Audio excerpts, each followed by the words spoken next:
Hey there, and welcome to Crime for Sleep. I know you're having trouble falling asleep, so let me keep you company with true crime stories from around the world. Before we dive in, I'm curious, where did you first hear this one? If you enjoy these stories, don't forget to like, comment, and subscribe. Now get comfortable, and let's get into tonight's case. Crime 1, the contractor said it would take a day to replace the insulation. A few hours in, he called me over, pale and shaking.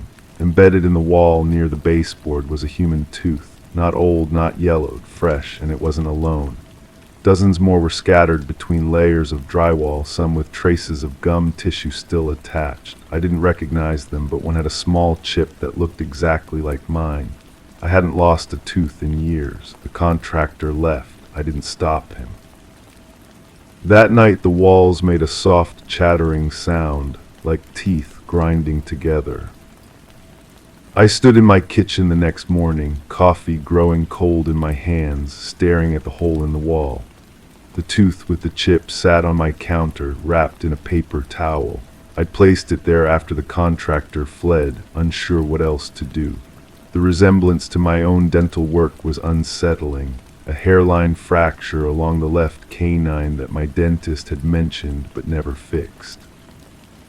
I called the previous owner, a woman whose voice carried the weight of too many secrets. She claimed ignorance, but her breathing changed when I described what we'd found. Quick, shallow breaths like someone trying not to hyperventilate. She hung up before I could ask more questions. The police officer who came to investigate seemed more interested in his phone than the evidence. He bagged the teeth with the disinterest of someone collecting litter, said they'd run tests, but his tone suggested otherwise. After he left, I noticed he'd missed several fragments scattered across the floor, small pieces that caught the light like broken glass.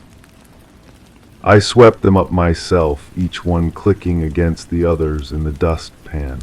The sound made my jaw ache. That afternoon, I visited my dentist. I told him about the discovery, watched his face for any flicker of recognition. He examined my mouth with unusual intensity, checking and rechecking the chip in my canine. His latex gloves squeaked against my teeth as he probed deeper than necessary. "When did you say you last had dental work done?" he asked, though I hadn't mentioned any recent procedures. The question haunted me. I couldn't remember my last cleaning, couldn't even remember making the appointment I supposedly had next week. My calendar showed the entry in my own handwriting, but I had no memory of writing it. I spent the evening researching the house's history. The public records were sparse, but I found a newspaper clipping from decades ago about a missing person case. The description was vague, but one detail stood out. The missing individual had distinctive dental work, including a chipped canine tooth. The article mentioned an ongoing investigation, but I couldn't find any follow-up stories. I returned to the wall that night, flashlight in hand, and began removing more drywall. The teeth seemed to follow a pattern, clustered in specific areas as if they'd been placed rather than hidden.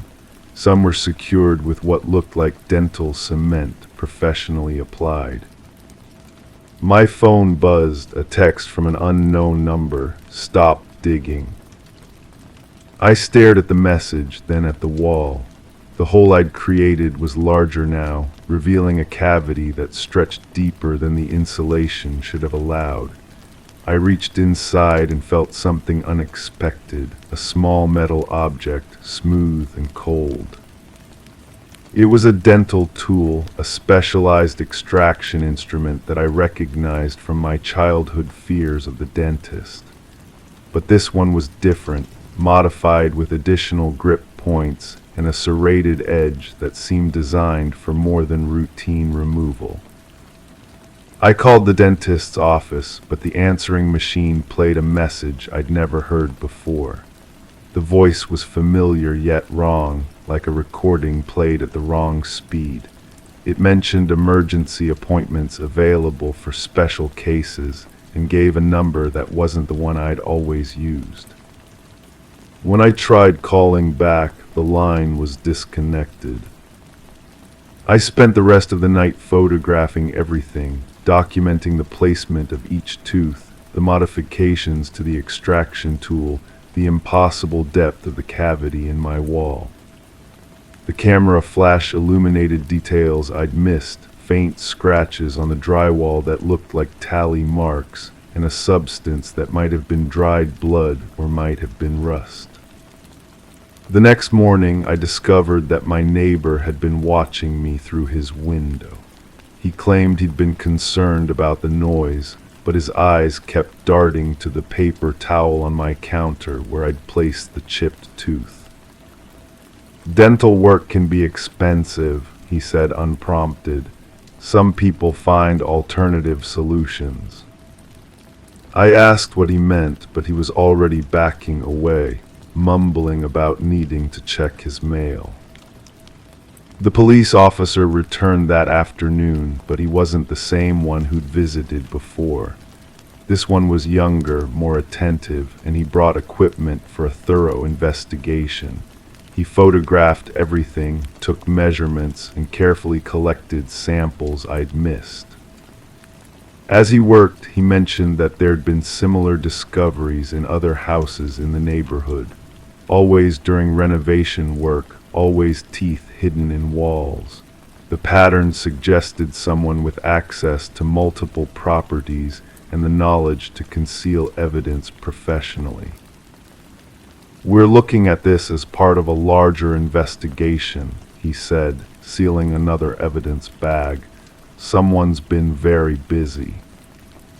I wanted to ask about the dental tool, about the modification that seemed so deliberate, but something in his manner made me hesitate. He handled the extraction instrument with familiarity, as if he'd seen others like it. After he left, I sat in my kitchen and examined my own mouth in a hand mirror.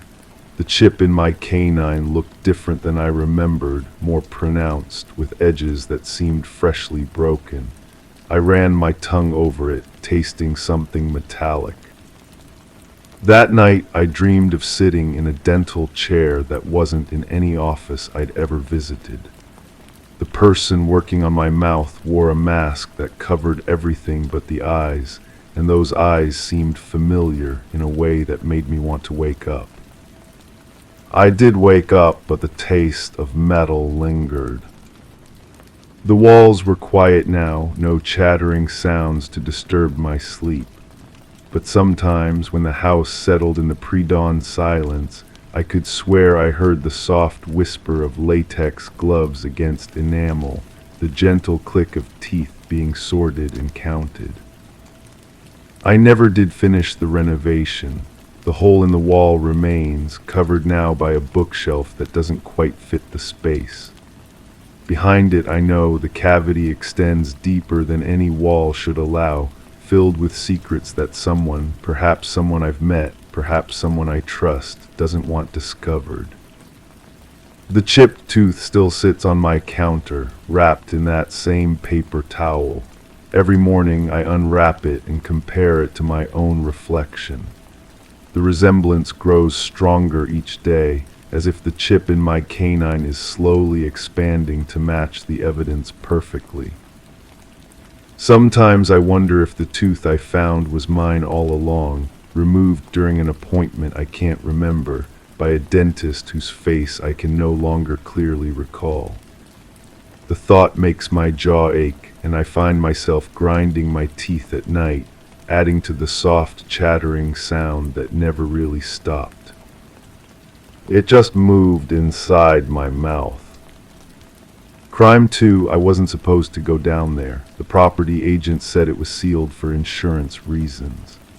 But one night I heard thumping from below, like fists pounding. I pried the nails off one by one. The stairs were intact, but the air grew heavier with each step. At the bottom I found a cot, a rusted bucket, and scratch marks on every surface. Something had lived there, something that had tried to escape. When I turned to go back up, the door slammed shut behind me from the outside. The metallic taste of fear coated my tongue as I stood frozen in that basement, my hands pressed against the door, feeling the grain of the wood, the splinters that dug into my palms. The silence above was more unsettling than the thumping had been. I called out, but my voice echoed back hollow and desperate. I had bought this house at auction, drawn by the Victorian architecture and the price that seemed too good to be true. The previous owner had died under circumstances the neighbors whispered about but never fully explained. The real estate agent had been eager to close, pushing papers across the table with trembling fingers that I attributed to caffeine jitters. During my first week, I noticed small things that didn't add up. The basement door had been painted over repeatedly, layers of white paint thick as frosting. The hinges were newer than the rest of the hardware, installed recently but already showing rust.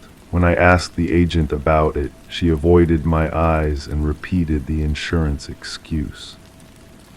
The thumping started on a Tuesday, rhythmic, desperate. I convinced myself it was pipes or settling wood, but pipes don't pause between strikes like someone gathering strength. I recorded it on my phone, playing it back in the kitchen above. The sound was unmistakably human, unmistakably urgent. That night I searched public records. The previous owner's name appeared in police reports dating back several years, noise complaints from neighbors, welfare checks that ended with no action taken, missing person reports that were filed and then mysteriously withdrawn. Each document raised more questions than answers. I found the hammer in the garden shed. Each nail came out with a screech that made my teeth ache. The wood around them was soft, recently disturbed. Someone had sealed this door not long ago, and they had done it quickly, carelessly. The final nail dropped to the floor with a metallic ping that seemed to echo forever. The basement smelled of dampness and something else, something organic and sour. My flashlight beam swept across concrete walls marked with scratches, some deep enough to catch my fingernails. The cot was pushed against the far wall, its metal frame twisted as if someone had shaken it violently. A chain hung from a pipe overhead, its links worn smooth by constant handling. I photographed everything, but the images came out blurry, unfocused. The scratch marks formed patterns that looked almost like words, letters carved by desperate fingernails. I traced them with my finger, feeling the rough edges, the desperation embedded in the concrete. Some were fresh, the concrete dust still pale around the edges. The bucket held water, stagnant and covered with a thin film. Beside it, a cup with a crack running down its side. On the floor, I found scraps of paper with writing so faded I could barely make out the words. Dates, it looked like, tallies. Someone had been counting something down here. That's when I heard footsteps above, heavy, deliberate. Someone was in my house. I climbed the stairs slowly, my heart hammering against my ribs. The door at the top was closed, but I could see light seeping underneath. The footsteps moved through the kitchen, paused at the basement door, then continued toward the front of the house. I pressed my ear to the door, listening to the creaking floorboards above. The footsteps stopped, then came a sound that made my blood freeze, the scraping of furniture being moved. Something heavy dragged across the floor directly above the basement door. Then silence. I tried the door handle, it turned, but the door wouldn't budge. Something was blocking it from the other side. I pushed harder, threw my shoulder against it, but it held firm. The person upstairs had barricaded me in. My phone had no signal in the basement. I climbed back down, searching for another way out. The windows were too small, set high in the walls and covered with thick security bars. I was trapped with the evidence of whatever had happened here before. I spent the next several hours going through everything I could find. In a corner, hidden behind the cot, I discovered a journal. The handwriting was shaky, desperate. The entries spoke of captivity, of someone who brought food and water but never spoke. The writer had been documenting their imprisonment, marking time on the walls, planning escape attempts that always failed. The final entry was dated just 2 weeks ago. The handwriting was barely legible, the words running together in panic. It described hearing new sounds upstairs, furniture being moved, preparations being made. The writer suspected they were about to be moved, or worse. I photographed every page, every detail. The evidence was overwhelming, but evidence of what exactly? The journal could belong to anyone. The scratches could have been made by a disturbed previous owner. The chain could have been used for storage. When morning came, I heard the furniture being moved again. The door opened and light flooded the stairwell. I climbed up to find my kitchen exactly as I had left it. No signs of an intruder, no evidence that anyone had been there. The real estate agent was waiting for me, sitting at my kitchen table with a cup of coffee as if she owned the place. She explained that she had a key, that she was concerned when she saw the basement door open. She had sealed it again for my own safety, she said. There had been an incident with the previous owner, something about a tenant who had lived in the basement and had become unstable. The family had decided to seal it rather than deal with the liability. But her story didn't match the evidence I had found. The journal entries were too recent, the scratches too fresh. Someone had been down there recently, someone who had been trying to escape. The agent's hands shook as she spoke, the same tremor I had noticed during the sale.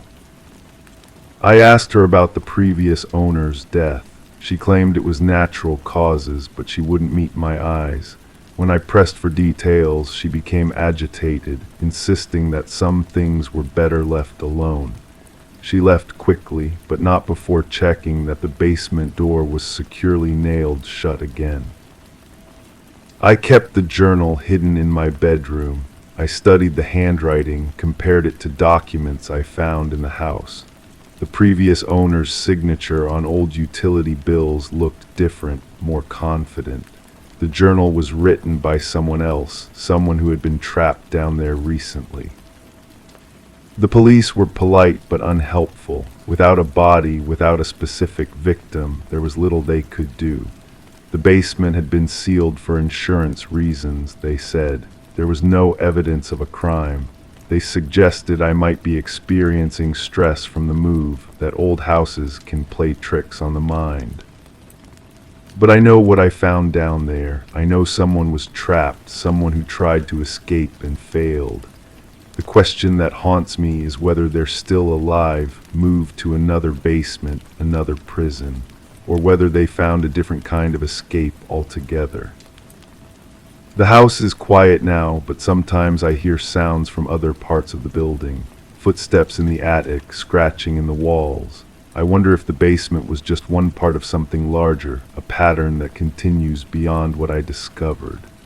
The real estate agent calls periodically, checking on me, making sure I'm settling in well. Her voice carries a note of concern that feels more like surveillance than care. I haven't opened the basement door again, but I listen for the thumping, and sometimes in the quiet moments before dawn I think I hear it.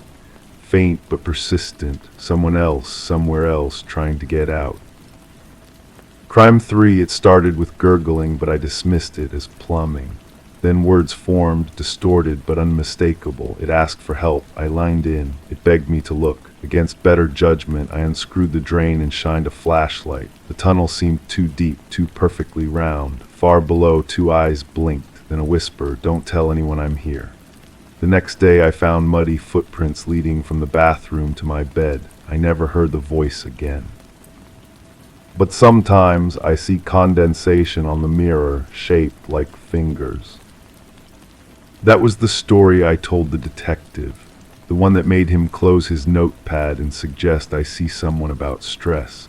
but I know what I heard, I know what I saw. And now, sitting in this sterile room with fluorescent lights buzzing overhead, I realize the real story is much darker than any voice in a drain. The apartment belonged to her before me. The landlord mentioned it casually when I signed the lease, the way people mention whether previous tenant had to leave suddenly. He said, family emergency. Left some things behind if I didn't mind. I didn't mind. I needed furniture, and the rent was surprisingly low for the neighborhood. Her belongings were sparse but personal.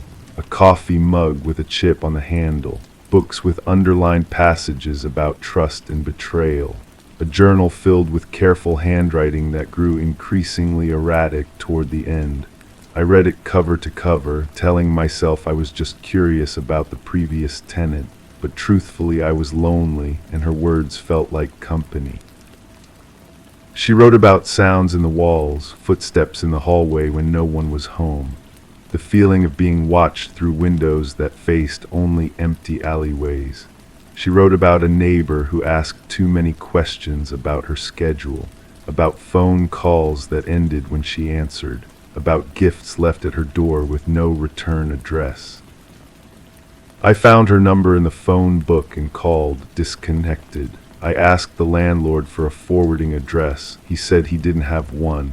Said she left without notice, owing 2 months' rent. Said she seemed troubled near the end, paranoid about things that weren't there. But I found something that suggested otherwise. Hidden inside a cookbook she'd left behind, tucked between pages about preserving vegetables, was a photograph. It showed her bathroom, my bathroom now, with the drain cover removed, the hole gaped black and empty. On the back, written in her careful script, evidence of entry point, don't trust the landlord. The drain cover showed tool marks when I examined it closely. Someone had removed it recently and repeatedly. The screws were worn, the metal scratched. I unscrewed it myself and shined my phone's flashlight down the hole. The pipe dropped straight down farther than building codes would typically allow. Too deep for a second-floor apartment, too perfectly round for standard plumbing. I called the city building department. The inspector who came out was thorough but puzzled.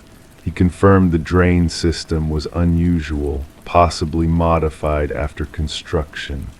He found no permits for the work. He recommended having the plumbing company that serviced the building take a look. The plumbing company had no record of working on that apartment, but their dispatcher mentioned something interesting when I pressed. They'd received multiple calls from that address over the past year, all requesting emergency service for sounds in the pipes, all canceled before technicians arrived. I started keeping a journal myself, every sound, every detail, every inconsistency. The way the landlord's keys jingled in the hallway at odd hours, the way he always knew when I was home, calling about repairs I hadn't requested, the way he insisted on keeping a spare key for emergencies but never used it to enter, as if he had another way in. The previous tenant's journal contained phone numbers written in margins. I called them systematically.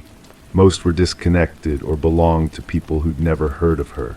But one number connected me to a woman who worked at a crisis center. She remembered the calls. A young woman, increasingly frantic, reporting harassment and possible stalking. The woman had been advised to file a police report and change her locks. She'd done neither. I found the police report anyway, filed 3 weeks before she disappeared. Complainant reported ongoing harassment by unknown individual with apparent access to her apartment. Evidence included items moved in her absence, food consumed, personal belongings disturbed, investigation pending. Case closed due to complainant's departure from jurisdiction. The investigating officer was still active. He remembered the case when I called, remembered thinking the woman seemed genuinely terrified but unable to provide concrete evidence. He'd suspected someone with a key, possibly the landlord, but couldn't prove anything. The apartment had been cleaned thoroughly before he could examine it properly. I realized I'd been cleaning regularly too, obsessively, every surface wiped down, every corner vacuumed, as if I was erasing evidence of my own presence or someone else's. The journal entries became more erratic as I wrote them, mirrors fogged without explanation. Shower curtains moved by air currents I couldn't feel, the persistent sense that someone was reading over my shoulder as I wrote. I began hiding the journal, moving it to different locations, checking to see if it had been disturbed. One entry was different when I retrieved it, a single word added in handwriting that looked like mine but wasn't. Stop. I photographed everything. The journal, the drain, the tool marks, the condensation patterns on the mirror. I uploaded the photos to a cloud storage account and emailed copies to myself. I wanted evidence that couldn't be removed or altered. The next morning, the photos were gone, not just from my phone, but from the cloud storage in my email. The deletion timestamps showed they'd been removed while I slept. The account login history showed access from my home IP address during those hours. I confronted the landlord. He seemed genuinely confused by my accusations, even offered to install new locks if I felt unsafe. He showed me the building's basement, the furnace room, the water heater. Everything appeared normal. The pipes ran where pipes should run. The drain system connected to the main sewer line exactly as expected. But I'd learned not to trust normal appearances. I measured the distance from my bathroom to the basement. The drain pipe was 12 feet longer than the building's height would allow. Someone had extended it, created a chamber or tunnel between floors. Someone who knew the building's construction, who had access to architectural plans, who could modify plumbing without permits or detection. I never found the previous tenant.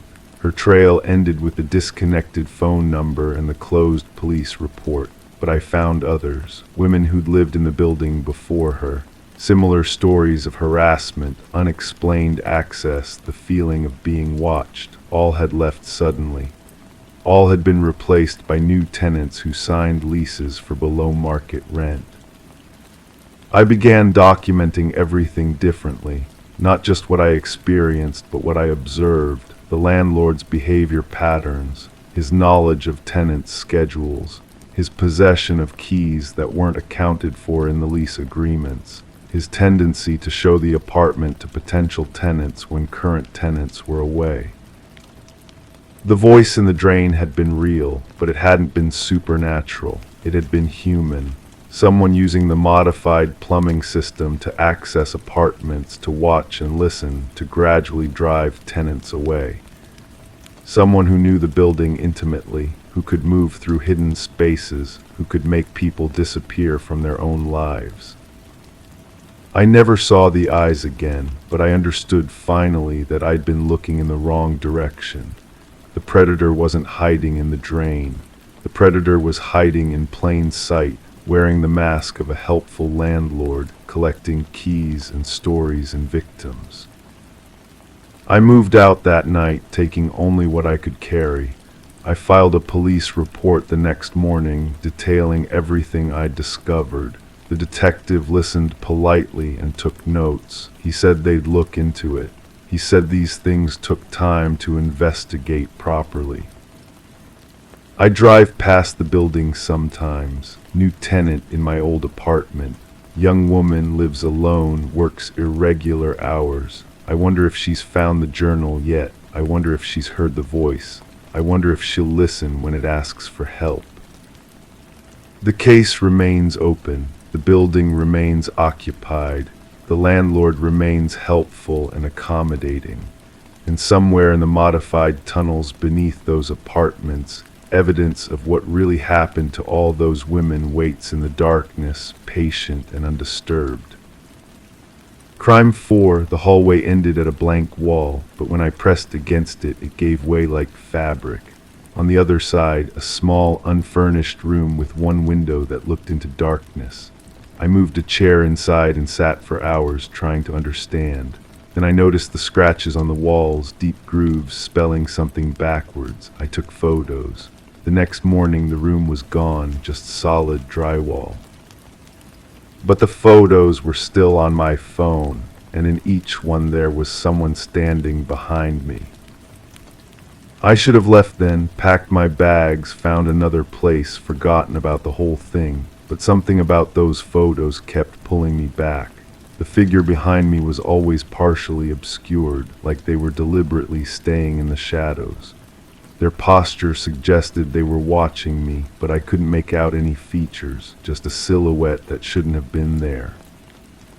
I printed the photos at a local shop, studying them under different lighting. The clerk who helped me held one up to the light, squinting. "Weird reflection," he said, handing it back. "Looks like someone's playing tricks on you." But it wasn't a reflection. The angle was all wrong, and the way the light fell on the figure suggested they were physically present in that room with me. The landlord was evasive when I asked about the building's history. He kept checking his phone while I spoke, barely making eye contact. "Old building," he said finally. "Lots of renovations over the years. Sometimes the blueprints don't match what's actually here." His fingers drummed against his desk, a nervous rhythm that made me more uncomfortable than his words. When I pressed him about the room, he insisted there was nothing beyond that wall but plumbing and electrical work. I started visiting the building at different times, testing the wall. Sometimes it yielded to pressure, sometimes it remained solid. There was no pattern I could discern. The room appeared and disappeared according to some logic I couldn't grasp. I began keeping a journal, documenting each attempt, each discovery. One evening, while examining the wall with a flashlight, I noticed something I'd missed before. The paint was slightly different in that section, newer somehow. I ran my fingers along the edges and felt something beneath the surface, irregular bumps that could have been old nail holes or small impacts. Someone had worked on this wall recently, but the landlord's maintenance records showed no such work. I started talking to other tenants, casually bringing up the building's layout in conversation. Most seemed genuinely unaware of any hidden spaces, but one woman paused when I mentioned the end of the hallway. She was older, had lived there longer than anyone else. "There used to be another room," she said slowly. "Before the renovations, someone lived there for years. Quiet person, kept to themselves." When I asked what happened to this former tenant, she became vague. "Moved out suddenly, left everything behind. The landlord had to clean out the space." She wouldn't say more, but her expression suggested there was more to the story. I noticed she avoided walking past that section of the hallway afterward, taking a longer route to reach her apartment. I started researching the building's history at the local records office.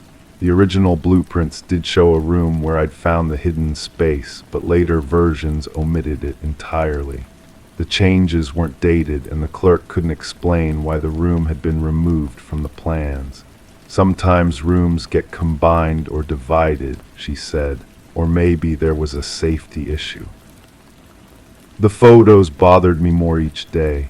I enlarged them, adjusted the contrast, tried every technique I could think of to make the figure clearer. In one image, I swear I could see part of their face, but the resolution was too poor to make out any real features. What disturbed me most was their posture. They were leaning forward slightly, as if trying to see what I was doing in that room. I began leaving small objects in the room when it appeared: a pencil, a piece of paper, a coin. The next time I accessed the space, these items were always gone, but sometimes I'd find them elsewhere in the building, tucked into corners or left on windowsills.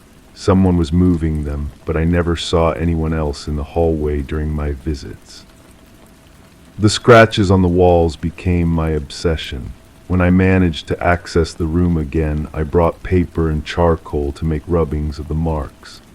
The backwards writing was hard to decipher, but I thought I could make out fragments of words. They seemed to be scratched at different heights, as if made by someone of varying stature, or by someone who was sitting, standing, crouching at different times.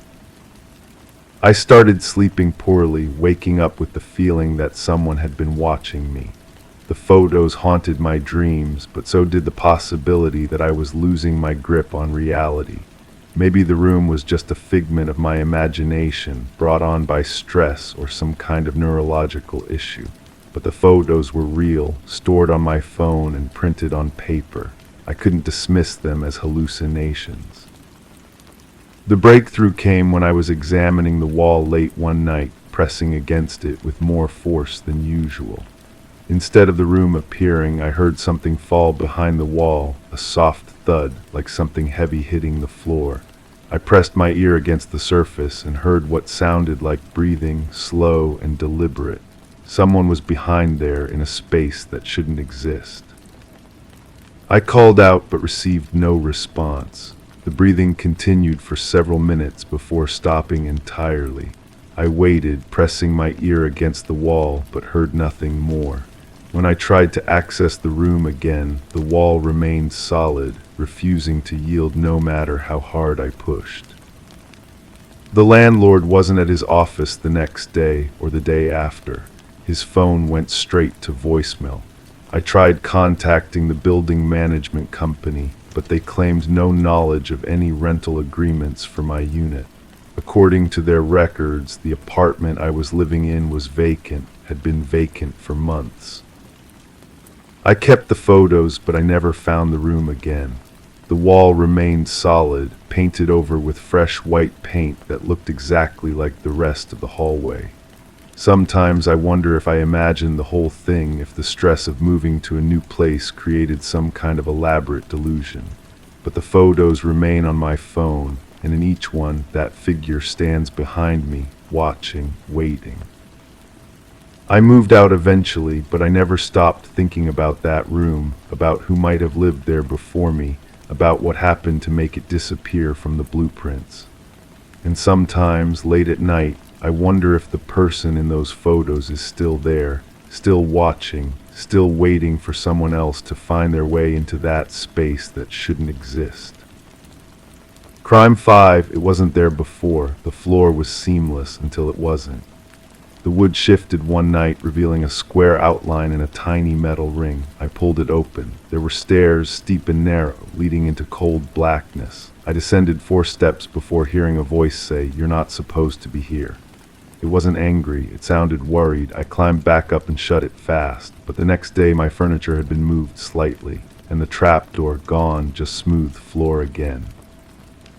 But sometimes I wake up with dirt under my fingernails. That was 3 weeks ago. I told myself it was a dream, stress from the divorce, the house settling, but then I found the photographs. They were tucked behind a loose baseboard in the bathroom, wrapped in plastic that smelled like petroleum and old cigarettes. Black and white prints, grainy and overexposed. The same room I sleep in every night, but different. Older furniture, different wallpaper, and in each photograph, someone lying on the bed. The same position, arms crossed, eyes closed. Different people, but the same peaceful expression. I counted 17 photographs. The real estate agent never mentioned previous tenants. She said the house had been empty for years, that the previous owner had moved suddenly. Business relocation, she claimed, but when I pressed her for details, her answers became vague. She kept checking her phone, tapping her nails against the steering wheel when she drove away. I started asking neighbors. The woman across the street, the one who waters her plants every morning, told me she'd seen lights in my house during the years it was supposed to be empty. Not electric lights, she said. Candles maybe, or flashlights. She'd called the police twice, but they found nothing. No signs of forced entry, no evidence of squatters. The man next door was more direct. He said people had lived here, quietly keeping to themselves. They'd arrive at night and leave before dawn. He described seeing shadows moving behind the curtains, hearing footsteps in the walls. But when I asked him to describe these people, he couldn't. Just shadows, he said, just whispers. I began measuring the house. The blueprints from the city showed a basement, but my basement was smaller than it should be. There was space missing, a room that existed on paper but not in reality, or perhaps it existed somewhere I couldn't access it. The dirt under my fingernails became a daily occurrence. I'd wake up with soil embedded deep beneath them, dark earth that smelled like decay and moisture. I installed cameras in my bedroom, motion-activated lights, even a door alarm, but the recordings showed nothing, just me sleeping soundly undisturbed. Except for my hands. In the recordings, my hands moved, clawing at something invisible, digging through air, my fingers working methodically as if I were excavating something precious. I found the journal wedged between the water heater and the wall. The handwriting was careful, precise, like someone documenting scientific observations. The entries described the room above, my room, in meticulous detail. The color of the walls, the position of the bed, the way sunlight fell across the floor. But they were written from below, from someone looking up. The final entry was dated 2 days before I moved in. It said, "The new tenant arrives soon. The cycle continues. They never remember, but their bodies know. The earth calls to them. They dig without knowing why." I confronted the real estate agent. She met me at a coffee shop, nervous, fidgeting with her wedding ring. When I showed her the photographs, her face went pale. She admitted she'd known about the previous tenants, unofficial occupants who'd used the house for purposes she preferred not to discuss. She'd been instructed to sell quickly, quietly, to someone who wouldn't ask questions. But she insisted she'd never seen a trapdoor. She'd walked through that house dozens of times, she said. There was no basement access from the bedroom. The blueprints were wrong, she claimed. Old city records were notoriously inaccurate. I hired a contractor to examine the floor. He found nothing unusual. Solid hardwood over standard subflooring. No hidden compartments, no secret passages. He looked at me with the kind of concern reserved for people who have been alone too long. But that night I heard them, voices beneath the floor, muffled but distinct. A conversation, casual and familiar, as if old friends were catching up. I pressed my ear to the wood and listened. They were discussing me, my sleep patterns, my habits, the way I moved through the house. They knew things about me I'd never told anyone. One voice, the worried one from that first night, said, "This one's different. This one remembers." Another replied, "They all remember eventually. That's why we have to be careful." I realized then that I'd been asking the wrong questions. The issue wasn't who had lived here before me. The issue was who was living here now, beneath me, watching me, waiting for something I didn't understand. The dirt under my fingernails isn't from digging down, it's from climbing up, from somewhere deeper than any basement should be. And every morning I wake up with the taste of earth in my mouth and the certainty that I've been somewhere I can't remember going. The photographs are multiplying. I found 3 more yesterday, hidden in places I'd already searched. In each one, the person on the bed looks more familiar. The features are clearer, the face more recognizable. In the most recent photograph, I'm looking at myself. But I don't remember posing for it. I don't remember lying on that bed with my arms crossed and my eyes closed. I don't remember the person who must have been standing over me, camera in hand, capturing my peaceful expression. The trapdoor hasn't appeared again, but I know it's there, waiting, and I know that eventually I'll find it, or it will find me. Because the voices beneath the floor have grown quieter, more patient. They're no longer worried about me discovering their secret. They're waiting for me to become part of it. Crime 6, I don't get many visitors, so I check the footage whenever there's a motion alert. One night, the camera captured something strange, dirt shifting in the flower bed near my porch. Then a hand emerged, human, dirty, fingernails torn. It pulled an entire body up from the soil, slowly, silently, and crawled toward the front door. The camera glitched as it reached the welcome mat. The next clip showed nothing, just the empty porch. But in the morning, there were muddy prints on the inside of the front door, and the flower bed perfectly untouched. I stared at the footage for hours, rewinding the same sequence over and over. The figure that emerged from the dirt moved with an odd familiarity, like someone who knew exactly where they were going. The way the shoulders hunched, the deliberate placement of each limb, it reminded me of something I couldn't quite place. When I enhanced the image, the face was obscured by shadow and soil, but the build seemed oddly familiar. My neighbor had mentioned seeing strange lights in my yard weeks before. I dismissed it as the motion sensors acting up, but now I wondered if there was more to it. The security system showed no record of the front door being open that night, yet those muddy prints were undeniable. They led from the entrance to the kitchen, then stopped abruptly near the basement door. I called the installation company about the camera malfunction. The technician who came out was quiet, methodical. He examined the device with unusual intensity, his fingers tracing the lens housing repeatedly. When I showed him the footage, his expression shifted. He asked if I'd noticed anything else unusual recently. I mentioned the lights, the prints, the way my dog had been acting strange for weeks, whimpering at the basement door, refusing to go near the flower bed. That afternoon, I checked the basement. The concrete floor showed faint scratches near the far wall, as if something heavy had been dragged across it. The scratches led to a section where the foundation met the earth, a section that looked recently disturbed. The smell down there was different too, musty and metallic, like old pennies mixed with damp soil.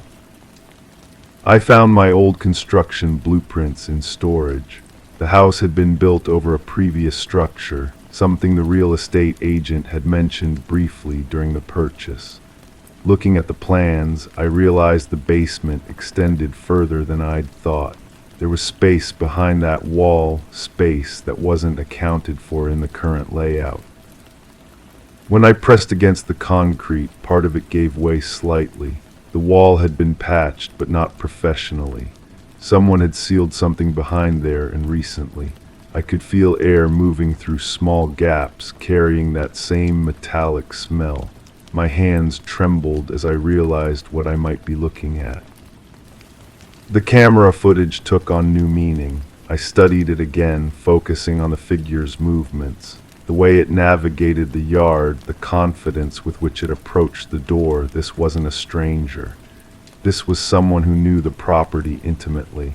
Someone who knew about the space beneath the house, about the old foundation, about the basement. I checked the previous owner's records. The house had been sold quickly, well below market value. The family had moved out suddenly, leaving behind furniture and personal items. The real estate listing mentioned the need for minor foundation work, but no details were provided.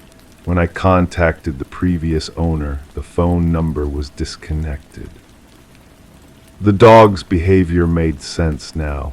Animals can sense things we can't, and mine had been trying to tell me something was wrong. The whimpering, the refusal to enter certain areas, the way it stared at the basement door, it had been reacting to something I couldn't perceive. I decided to break through the wall. Behind the concrete, I found a small chamber that had been sealed off. Inside, there were personal belongings, clothes, documents, photographs, but no body. The space was clean, as if it had been recently disturbed. Someone had been here before me, had taken something away. The photographs showed a family I didn't recognize, but the house in the background was unmistakably mine. The people in the images looked happy, normal. There was no indication of tragedy or violence, yet here were their belongings hidden behind a false wall in my basement. I examined the camera footage one more time. The figure emerging from the dirt moved with purpose, but also with exhaustion. It wasn't trying to break in, it was trying to get out. The muddy prints inside the house didn't lead to anything valuable.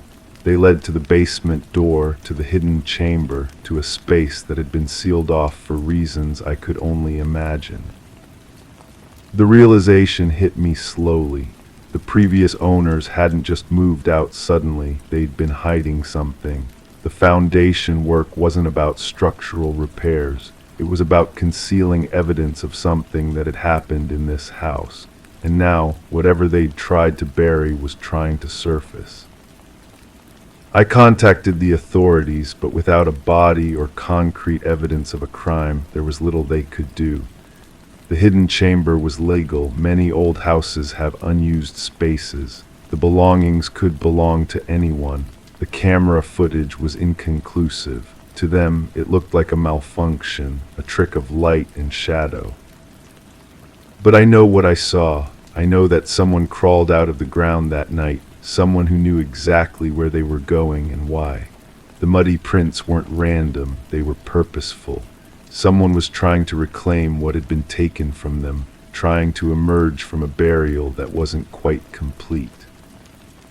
The flower bed remains untouched, perfectly maintained, but sometimes late at night I notice the dirt looks different, softer, as if it's been recently turned.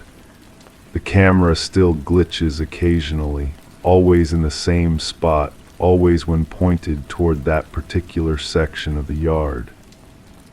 I've started sleeping with the basement door locked, though I know locks won't stop what's trying to get out. The truth is buried somewhere beneath this house, and I'm beginning to understand that some secrets refuse to stay hidden. The figure on the camera wasn't trying to harm me, it was trying to show me something. Something the previous owners thought they'd successfully concealed. The question that haunts me now isn't who was crawling out of the ground that night. It's whether they'll try again and whether next time they'll succeed in telling their story. Because whatever happened in this house, whoever was buried beneath it, they're not ready to rest, and neither am I. Crime 7, he never spoke, just stood near the checkout line or across the street or behind the bus stop glass. His face was always just a blur, like I could almost remember it, but not quite. Then came the notes, slipped under my door. You left the knife in the third drawer. You cried for 17 minutes. You never told them what really happened. I never told anyone. I moved apartments, changed cities. But last night, someone knocked 3 times on the window. The same rhythm from years ago. From the night I buried everything. I thought distance would erase the memory. That silence would make it disappear. But secrets have a way of following you, even when you think you've left them behind in another life. The first note arrived on a Tuesday morning. I'd been living in this new place for months, finally feeling like I could breathe again. The paper was ordinary, white, lined, torn from a notebook, but the handwriting was careful, deliberate.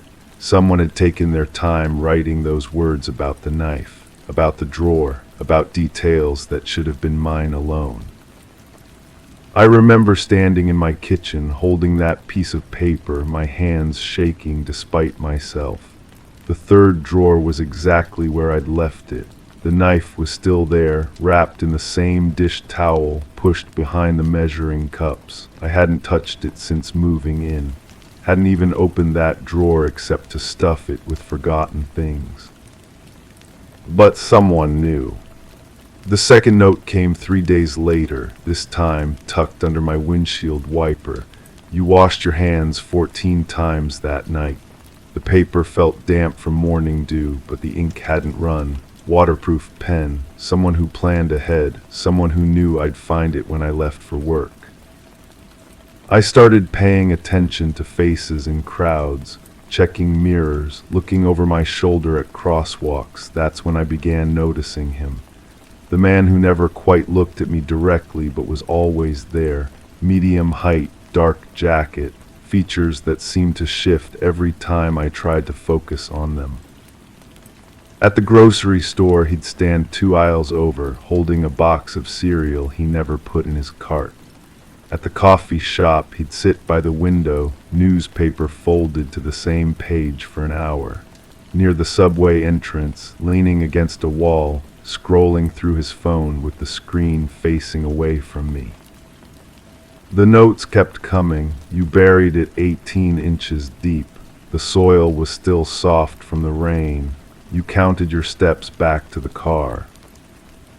Each one more specific than the last, each one pulling me back to a night I'd tried to forget.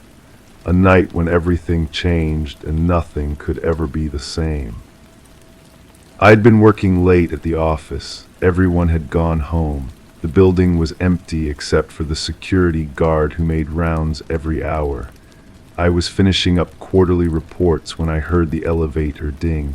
Footsteps in the hallway. The door to my office creaked open. He was someone I recognized but didn't know well, someone from another department. Someone who'd been watching me during meetings, following me to the parking garage, asking questions about my schedule.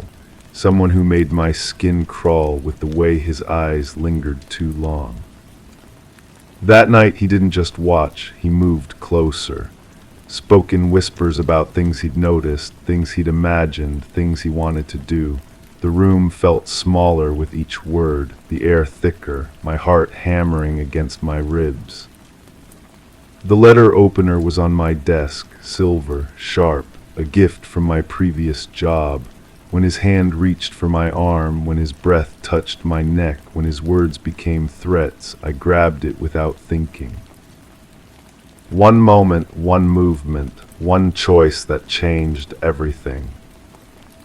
The blood was darker than I'd expected. It pooled on the gray carpet, spreading slowly, seeping into the fibers. His eyes were still open, staring at the ceiling but seeing nothing. The silence was complete. Even the building's ventilation system seemed to hold its breath. I cleaned everything methodically, carefully. I'd watched enough crime shows to know about evidence, about traces, about the stories that objects tell. I worked until dawn, scrubbing and wiping and removing every trace of what had happened. The body was another problem, heavier than I'd imagined. I used the freight elevator, the one that led to the loading dock. My car was parked in the shadows. The drive was long, winding through empty streets to a place I'd hiked before, a place where the earth was soft and the trees grew thick. I counted my steps. 18 inches felt deep enough. The soil was still damp from recent rain. Everything went into that hole. His wallet, his keys, his phone. The clothes I'd worn, the shoes that had walked through his blood. But someone was watching, someone who counted steps and measured depths and noticed details I thought I'd hidden. The latest note was different, longer, more personal. You think you're the only one who knows what happened that night, but you're wrong. I was there. I saw everything. I know what you did, and I know what you're going to do next. My hands trembled as I read those words. The paper felt heavier than the others. The ink seemed to pulse with each heartbeat. Someone had been there. Someone had witnessed everything. Someone had followed me to that dark place and watched me bury my secret. But who? The security guard who made his rounds. Someone working late in another building. A homeless person seeking shelter. A jogger who'd seen my headlights in the distance. I started going back to that place, driving past it at different times, parking nearby and walking the trails, looking for signs of disturbance, for evidence that someone had been digging, for proof that my secret was still buried. The ground looked undisturbed. The trees had grown slightly. Leaves had fallen and decomposed. Nature had reclaimed the space, but the feeling remained, the sensation of being watched, of being known. Last night the knocking came, 3 deliberate taps on my bedroom window. the same rhythm from that night, the same pause between each knock, the same sound that had echoed in my dreams for months. I didn't look outside, didn't pull back the curtains, didn't acknowledge the sound, but I knew someone was there, someone who remembered, someone who knew the truth about what I'd done and what I'd buried. The morning brought no new notes, no signs of disturbance, no evidence that anyone had been near my window, but the feeling lingered, the certainty that my secret was no longer mine alone. I think about that night constantly now, about the choices I made, about the alternatives I didn't consider, about the life I might have lived if I'd handled things differently, if I'd called for help, if I'd reported what he was doing, if I'd found another way. But I also think about justice, about whether some acts are unforgivable, about whether some secrets deserve to stay buried, about whether the person who's been watching me wants revenge or simply wants me to remember. The truth is, I don't know who's been following me. I don't know what they want. I don't know if they're seeking justice or playing a game. All I know is that someone out there knows my secret. Someone who counts steps and measures depths and remembers details I thought I'd forgotten. And tonight, when the sun sets and the shadows grow long, I'll be listening for 3 knocks on my window, waiting for the next note, wondering if today is the day my buried secret finally comes back to claim me. The question isn't whether I'll be caught. The question is whether I deserve to be. Crime 8, it came from a distant relative I never met. The legal papers said it was mine, no questions asked. The house was quiet by day, but the nights were unbearable. The whispers began low, unintelligible, and slowly formed into words. They spoke of secrets I'd buried, things no one else should know. One night the whispers said, "You left someone behind." I woke up to find muddy footprints in the foyer. I checked the guest room. The bed was warm. And a faint voice close to my ear asked, "Do you remember me now?" The first thing I noticed wasn't the whispers. It was the smell, sweet and cloying, like flowers left too long in stagnant water. The scent clung to the wallpaper in the master bedroom, seeping through the pores of aged wood and settling into my lungs with each breath. I tried opening windows, but the smell persisted, as if it had become part of the house's DNA. I started sleeping in the living room, but even there the whispers found me. They weren't threatening at first, just persistent murmurs that seemed to come from the walls themselves. I told myself it was old pipes, settling wood, the natural sounds of a house that had stood empty for months. But pipes don't form words, and settling wood doesn't call your name. The legal documents were sparse. A distant aunt, they said, someone from my mother's side who'd never married, never had children. The house had been her sanctuary for decades, and now it was mine. The neighbors were friendly enough, but their eyes held something I couldn't quite read when they spoke about her.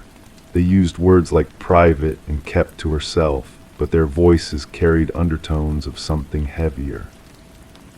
The guest room bothered me from the beginning, not because of anything obvious, but because it felt lived in despite being empty. The carpet showed wear patterns around the bed, as if someone had paced there nightly. The window lock was broken from the inside, and fresh scratches marked the wooden frame. When I touched the glass, condensation formed under my fingertips, though the house wasn't humid. I found the first letter while cleaning out the kitchen drawers. It was addressed to my aunt, but the return address was smudged beyond recognition. The handwriting was shaky, desperate. "You can't keep pretending this didn't happen. People are asking questions. I need to see you." It was dated just 2 months before my aunt's death. The whispers grew stronger after I found that letter. They began forming complete sentences, speaking of guilt and debts unpaid. I started documenting everything, recording the sounds on my phone, but the playback revealed only silence. The house was performing for me alone. The basement held more secrets. Behind a false wall, I discovered a small room with a single chair and a table. The surface was stained with something dark and permanent. Scattered papers covered the floor, mostly bills and correspondence, but one envelope caught my attention. Inside, a photograph showed my aunt standing beside a young woman I didn't recognize. They were both smiling, but the woman's eyes held a desperate quality that made my skin crawl. The local librarian was helpful when I asked about my aunt's history. She remembered her well, described her as a woman who'd once been very social but had become increasingly isolated in her final years. She mentioned a companion who'd lived with my aunt for several months, someone who'd arrived suddenly and disappeared just as quickly. The librarian's voice dropped when she spoke of this woman, and she glanced around nervously before adding that some people believed my aunt had been taken advantage of by someone she'd trusted. I began experiencing the footprints regularly. They appeared in different rooms, always muddy, always leading to the guest room. The bed would be warm to the touch, and sometimes I'd find indentations in the pillow as if someone had been lying there. I changed the locks, installed security cameras, but the evidence continued to accumulate. The breakthrough came when I found the medical records hidden in my aunt's personal effects. They detailed a series of treatments for anxiety and paranoia, sessions with a therapist who noted my aunt's increasing fear of someone in her household. The notes mentioned suspicious injuries, unexplained bruises, and my aunt's growing conviction that someone was stealing from her. The final entry was dated just days before my aunt's death, and it contained a single, chilling line: "Patient believes she is being slowly poisoned." I confronted the neighbor who'd been most friendly when I'd first arrived. Her demeanor changed instantly when I mentioned the medical records. She admitted that everyone in the neighborhood had been concerned about my aunt's situation. They'd noticed her companion had access to her finances, controlled her social interactions, and seemed to have an unusual hold over her. But my aunt had insisted everything was fine, even as she grew thinner and more paranoid. The police files were sealed, but I managed to speak with the officer who'd responded to the initial call about my aunt's death. He told me it had been ruled natural causes, but there had been irregularities. The companion had claimed to be out of town when my aunt died, but neighbors had reported seeing someone in the house that night. The investigation had stalled when the companion disappeared entirely, leaving no forwarding address. I realized the whispers had been trying to tell me something important. They weren't supernatural manifestations, but echoes of trauma, imprinted somehow in the fabric of the house. My aunt had been trying to communicate something vital, something about justice denied and truth buried. The warm bed in the guest room wasn't being occupied by a ghost. Someone was still coming to the house, someone who had keys and knew the layout intimately. The muddy footprints weren't from the afterlife, but from very real feet that had walked these floors for months while my aunt grew weaker and more afraid. The final piece fell into place when I found the insurance policy. My aunt had changed her beneficiary just weeks before her death, replacing her longtime companion with me, a relative she'd never met. The companion had expected to inherit everything, but my aunt had managed one final act of defiance. I sit in the living room now, listening to the whispers, understanding them differently. They're not supernatural warnings, but the house's way of preserving my aunt's final testimony. The sweet smell isn't from old flowers, but from the perfume her companion wore, a scent that had become associated with fear and manipulation. The person who'd been staying in the guest room still has keys. They're still coming, still searching for something they believe is rightfully theirs. The whispers grow stronger each night, and I realize they're not just telling me about the past. They're warning me about what's coming. I've started sleeping with a baseball bat beside my bed. The muddy footprints appeared again last night, but this time they didn't lead to the guest room. They led to my bedroom door, and they stopped just short of where I lay sleeping. The whispers were louder than ever, and for the first time I understood what they were really saying. She's coming back. The house isn't haunted by the dead. It's haunted by the living, by someone who got away with murder and can't, except that their victim found a way to fight back from beyond the grave. My aunt left me more than just a house. She left me a mystery to solve and a debt to collect. The whispers continue, but now I listen with purpose. They're not driving me mad, they're driving me toward justice.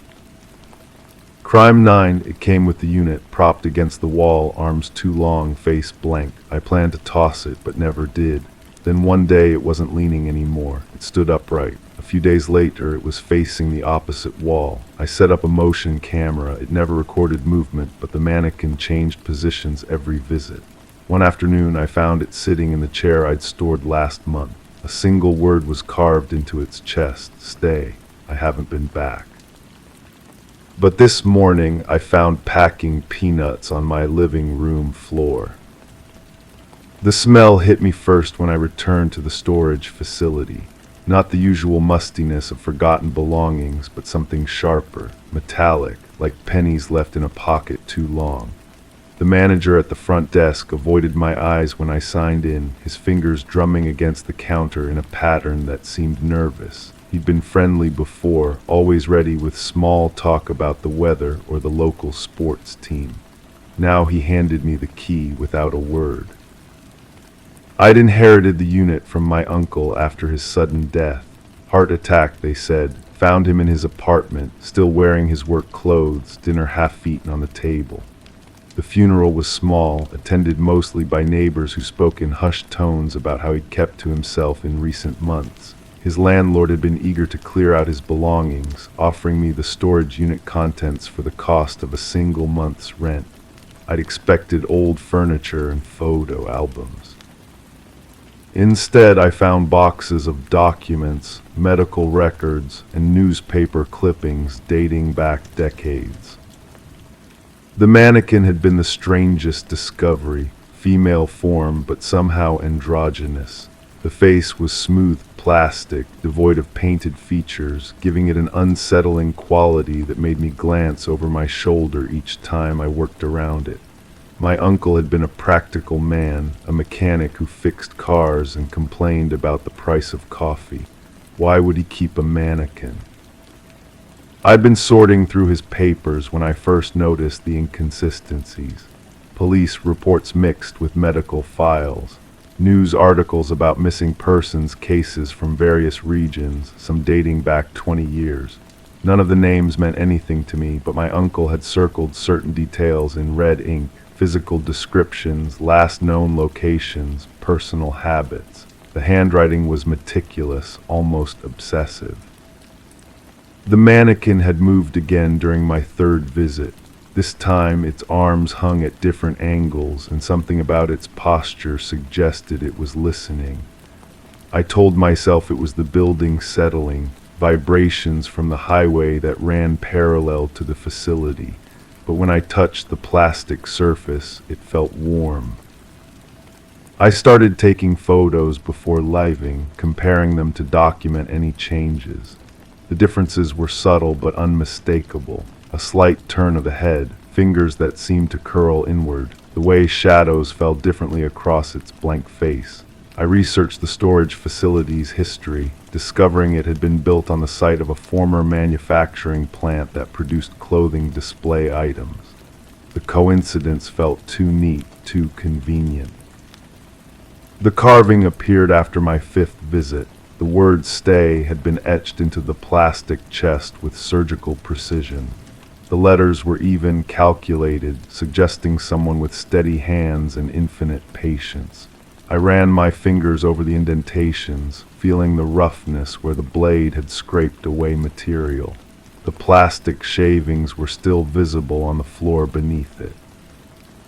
I confronted the manager about security footage, but he claimed the cameras in that section hadn't worked for months. Budget cuts, he explained, avoiding my gaze. When I pressed him about other tenants with access to my unit, he became defensive. Only management had master keys, he insisted, and they were locked in a safe each night. But his hands shook as he spoke, and sweat beaded on his forehead despite the air conditioning. That night I called the police. The officer who took my report was polite but skeptical. No evidence of breaking and entering, no theft, no actual crime. He suggested I change the lock and install my own security system. He didn't understand that I'd already done both. The mannequin had moved anyway. I began researching the missing persons cases from my uncle's files. Each article contained similar details, individuals who vanished without explanation, leaving behind organized lives and puzzled families. The victims shared certain characteristics that made my skin crawl when I noticed the pattern. Similar builds, similar ages, similar bone structure to what a person might have if they were built like the mannequin. The medical records were more disturbing. Psychiatric evaluations, treatment notes, prescription histories, all bearing my uncle's name, documenting years of therapy sessions and medication adjustments.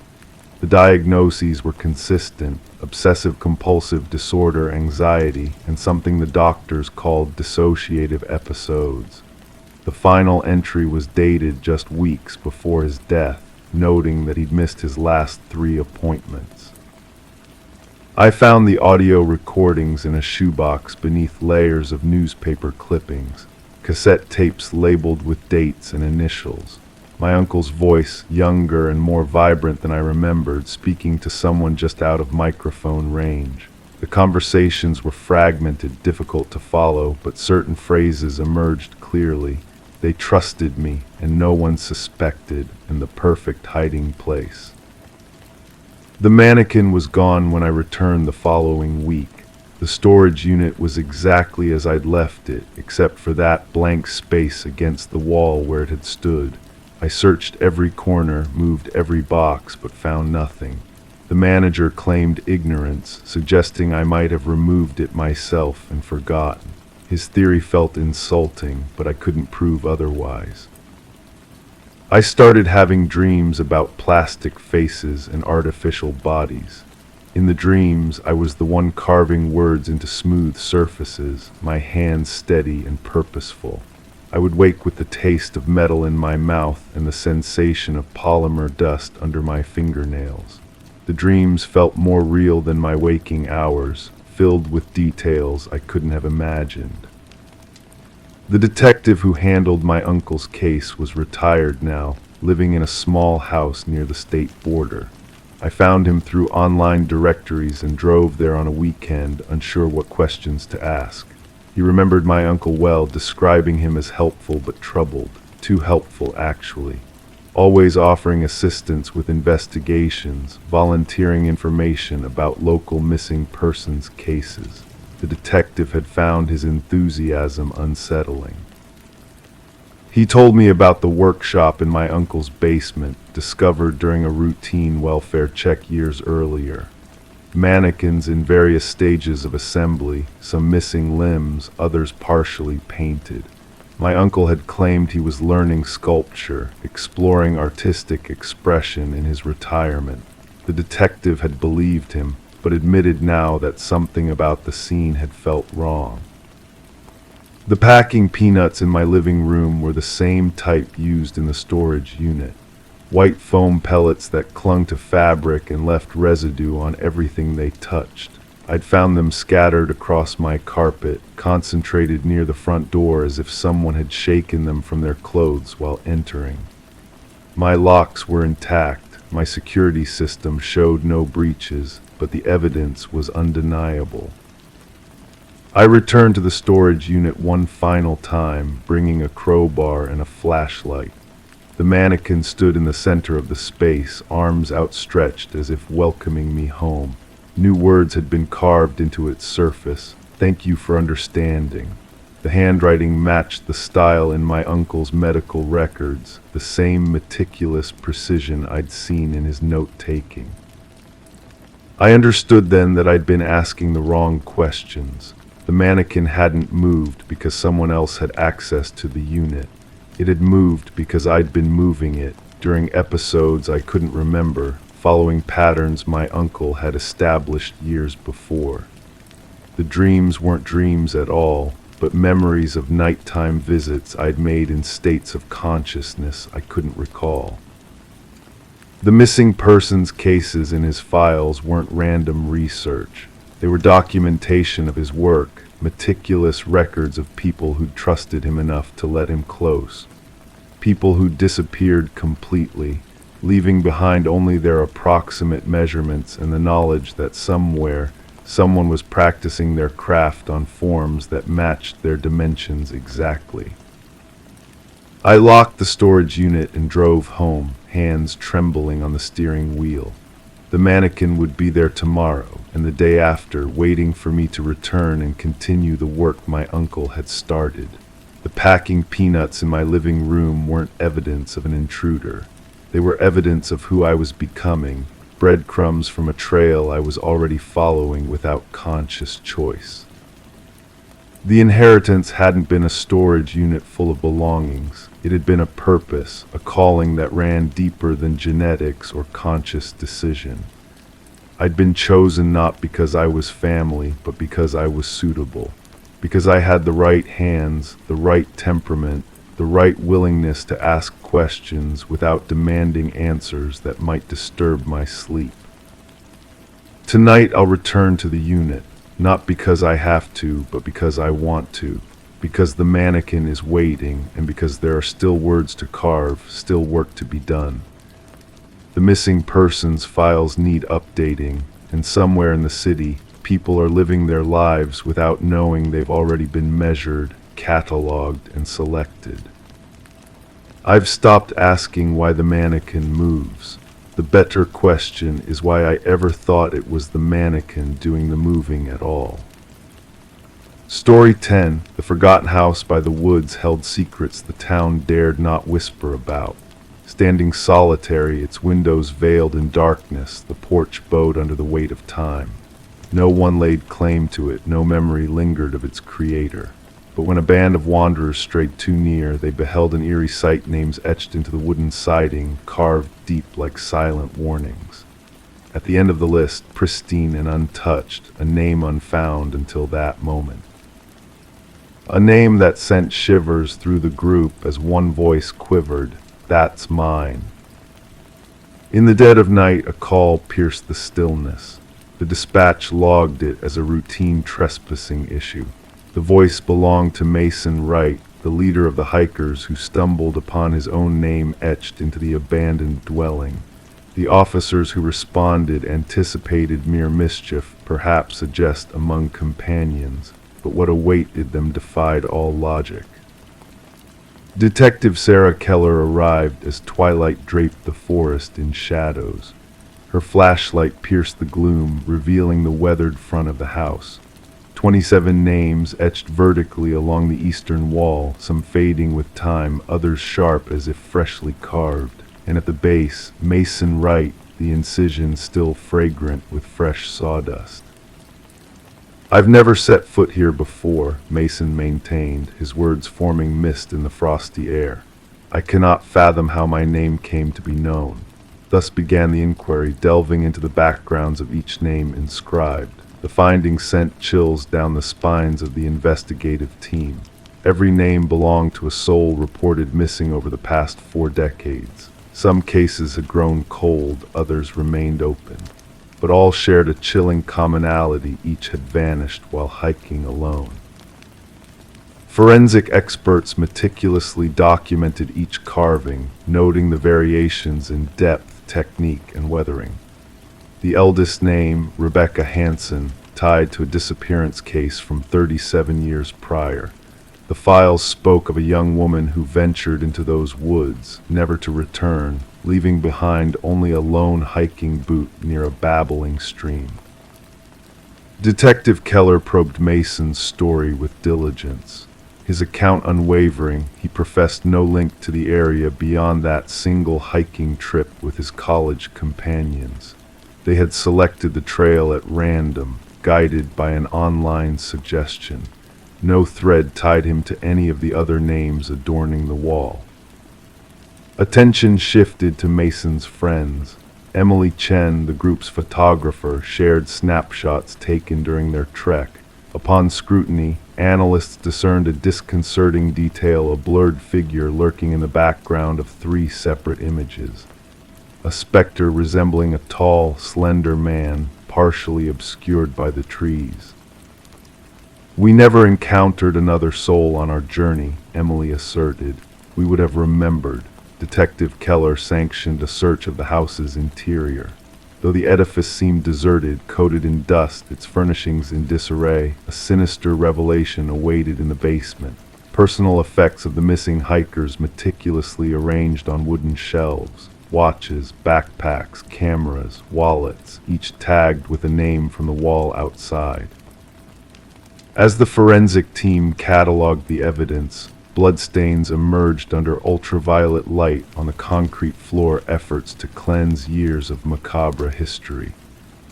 Subterranean scans unveiled no buried remains beneath the house, yet cadaver dogs signaled persistently near the densely wooded rear of the property. Amidst the escalating scrutiny, Detective Keller noted a shift in Mason Wright's demeanor.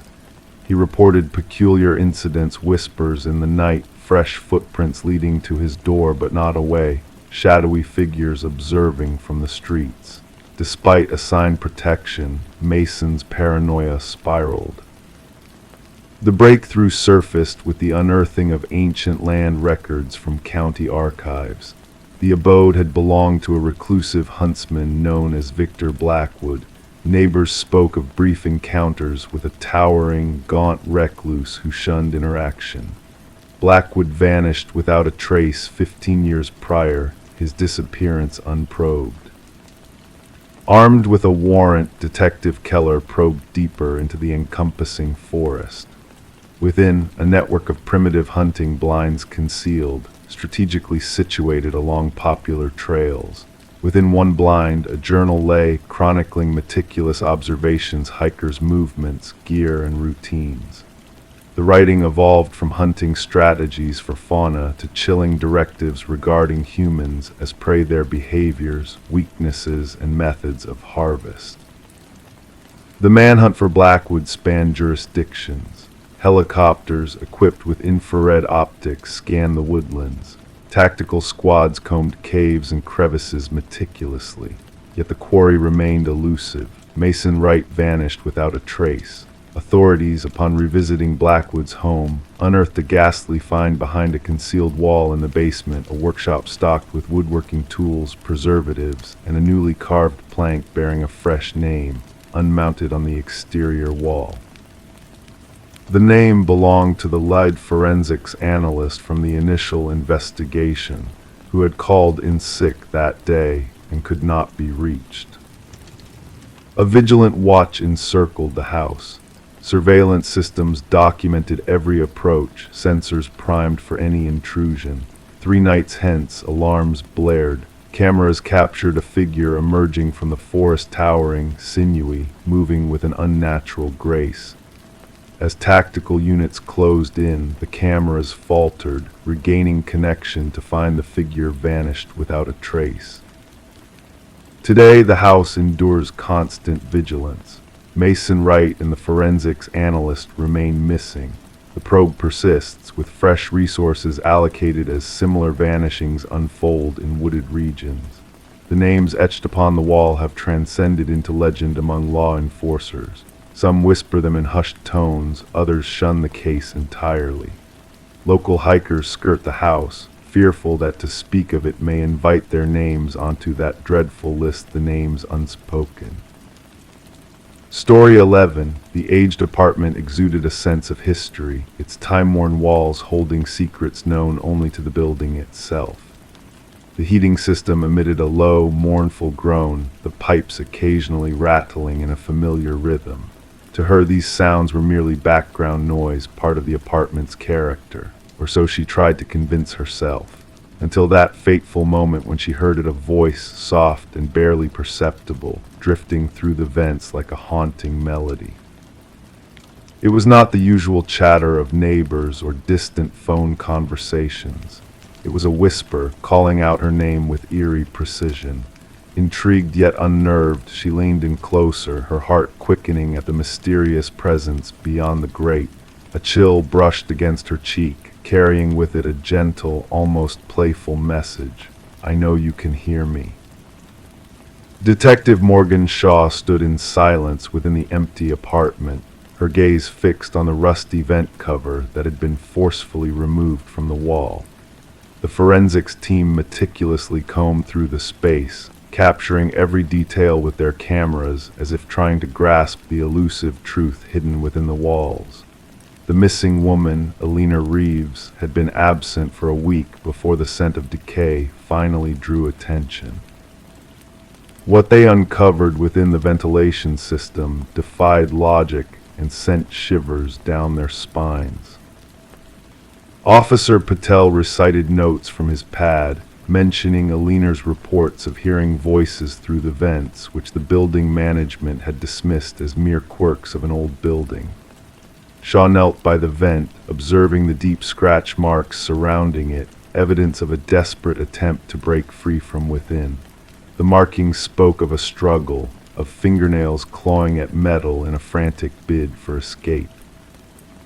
Alina, a beloved kindergarten teacher with a penchant for nurturing life, had exhibited signs of paranoia before vanishing.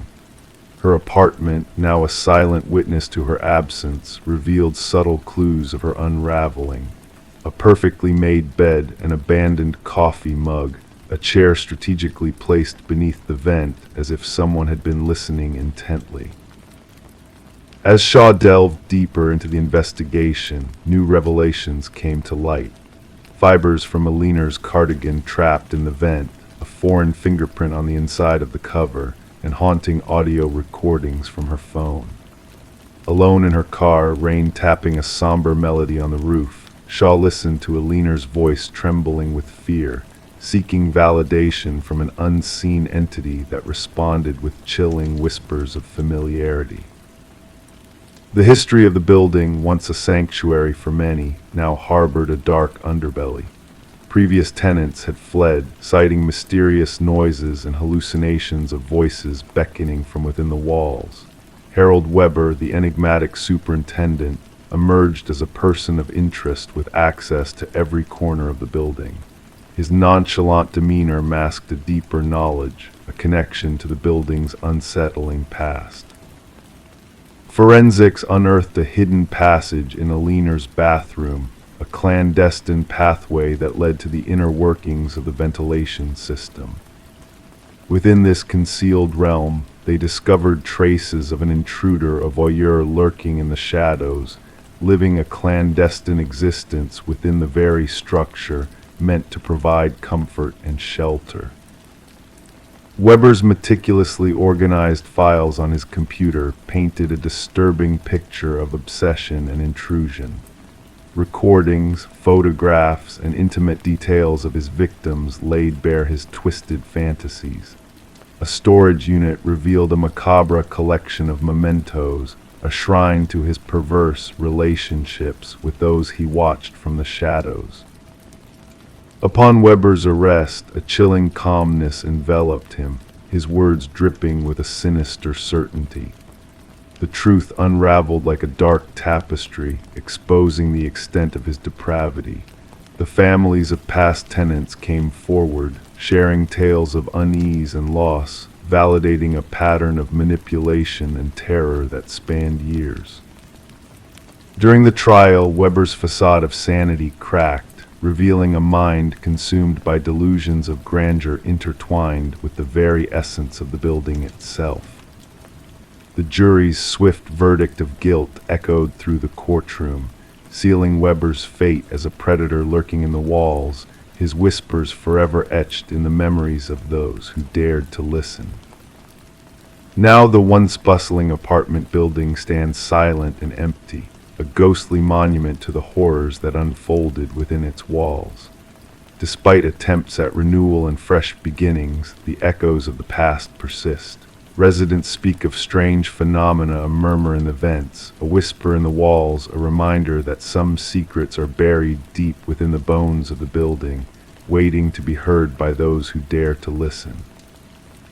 Story 12. The real estate listing made no mention of a basement. The blueprints offered no clue to its existence. Yet as the family unraveled the worn carpet, they uncovered a hidden door, a door sealed with a heavy, rusted handle. With combined effort, they pried it open, unleashing a wave of stagnant air heavy with the scent of damp earth. A staircase descended into the shadows, beckoning them into the unknown. Expecting storage space, they were met with a solitary chair beneath a flickering light bulb. And on the wall behind it, a series of photographs, familiar faces staring back at them. The Mercers had moved into the suburban house in the dead of winter, when darkness shrouded the neighborhood and the trees stood bare against the cold sky. The old two-story structure, with its weathered facade and creaking floors, exuded a quaint charm that drew them in. Little did they know the depths of history and darkness that lurked within its walls, waiting to entwine with their lives. Detective Sarah Connors arrived at the scene with her partner, the crime scene unit already at work securing the area with fluttering yellow tape. Mrs. Mercer's frantic call had described the chilling discovery beneath their living room floor. "We must document everything before further exploration," Connors instructed, gloving her hands with practiced precision. The camera's flashes briefly illuminated the stairwell as the forensic team meticulously captured the eerie setting. The wooden steps groaned under their weight as they descended into the small basement, akin to a standard bedroom in size, its concrete walls painted a drab gray. A solitary chair stood anchored to the floor at the room's center, bathed in the harsh glow of the swinging light bulb. Yet it was the row of photographs that held their gaze, 37 images arranged meticulously in a timeline. "These date back nearly 4 weeks, remarked Connor's partner, studying the timestamps on the prints. "Look here, Mrs. Mercer asleep on the couch, Mr. Mercer at the kitchen table, the children in their rooms." The absence of forced entry puzzled them. No signs of theft marred the scene. Only a profound violation of privacy pervaded the air, shattering the family's sense of security. Forensic analysis revealed a multitude of fingerprints, many belonging to the property's previous owners. A troubling pattern emerged as they delved into the house's tumultuous past 6 changes of ownership in a decade, each family departing after brief stays, selling at diminishing values. None had alluded to the hidden basement. "We must speak with every former owner," Connors directed, flipping through her notes. The case grew more ominous as they unraveled the property's history. Inconsistencies marred the records, altered blueprints, withdrawn permits, redacted inspection reports. A breakthrough came during an interview with the contractor who had renovated the house years earlier. His pallor drained upon seeing photos of the basement. "That room isn't real," he insisted, hands trembling. "I gutted that place to its bones. No basement, no door, just dirt and concrete beneath the living room." Digital forensics unearthed a trove of images from a hidden memory card, expanding their evidence beyond the Mercers to previous families. Children sleeping, parents bickering, mundane moments captured in intimate detail by an unseen presence. The discovery of audio recordings concealed in a weatherproof box deepened the mystery. Conversations from the master bedroom, the kitchen, the living room captured with eerie precision by unknown microphones. "We must search every inch," Connors declared, her urgency palpable. "Inspect the walls, vents, fixtures. This voyeur has surveilled these families for years." Behind the wall of photographs, a concealed passage led to a monitoring station, a desk, a chair, a laptop linked to wireless cameras, and a journal filled with meticulous observations on each family. their routines, quirks, vulnerabilities meticulously detailed. The handwriting matched that of the house's original builder, Edward Kelvin, who had mysteriously vanished during construction, leaving no trace in official records. The journal's final entries dripped with paranoia and obsession, hinting at a sinister agenda. "They never look down, they never see me," scrawled repeatedly, culminating in a chilling revelation. "The next family arrives tomorrow." Fingerprint analysis confirmed their suspicions. Edward Kelvin had remained within the house he built, hidden in its labyrinthine passages, observing the families like characters in a macabre play. The manhunt ended when they found him nestled in a crawlspace between bedrooms, his emaciated form attuned to the hidden pathways he had constructed. During interrogation, Kelvin spoke of the families as his unwitting subjects, his detachment mirroring a scientist studying specimens. He claimed ownership, convinced they had willingly surrendered themselves to his surveillance. Kelvin's psychological evaluation unraveled a mind consumed by delusions, viewing the families as transitory intruders in his eternal domain. The Mercers, like their predecessors, fled the house, leaving behind possessions in a bid to escape the shadows of the past. The trial laid bare the extent of Kelvin's surveillance network, a house designed as a voyeuristic apparatus from its inception, trapping its residents in a web of observation. As the jury passed judgment, Kelvin remained stoic, lost in the recesses of his fractured psyche, reliving his clandestine vigil from within the confines of memory. The property met its end in demolition, erasing the physical remnants of Kelvin's twisted legacy. Yet for those who had dwelled within its walls, the phantom of surveillance lingered, a specter haunting their thoughts in quiet moments. The question lingered, were they ever truly alone, or had their lives always been under watchful eyes concealed within the very architecture meant to shelter them? Story 13. The aged apartment possessed its idiosyncrasies, the groaning pipes, the creaking floorboards. Yet the new tenant discerned that what she heard transcended the realm of normalcy. The footsteps, too steady, too deliberate, resonated from above on the top floor where she resided. One fateful night, mustering her courage, she rapped on the ceiling with a broomstick. The sound ceased. A profound silence enshrouded the space. Then a solitary knock reverberated from within the ceiling. Sarah Coleman chose to keep the incident of the enigmatic knocking to herself, attributing it to the settling of the building, or perhaps a small creature seeking refuge in the attic. Despite her efforts to rationalize, the footsteps persisted, a haunting cadence tracing invisible paths across her ceiling each night. Sarah resorted to raising the volume of her television, donning headphones at bedtime, anything to drown out the methodical footfalls resonating in the darkness above. Detective Morris was alerted to the apartment's peculiarities when a maintenance worker stumbled upon a concealed crawlspace during routine repairs.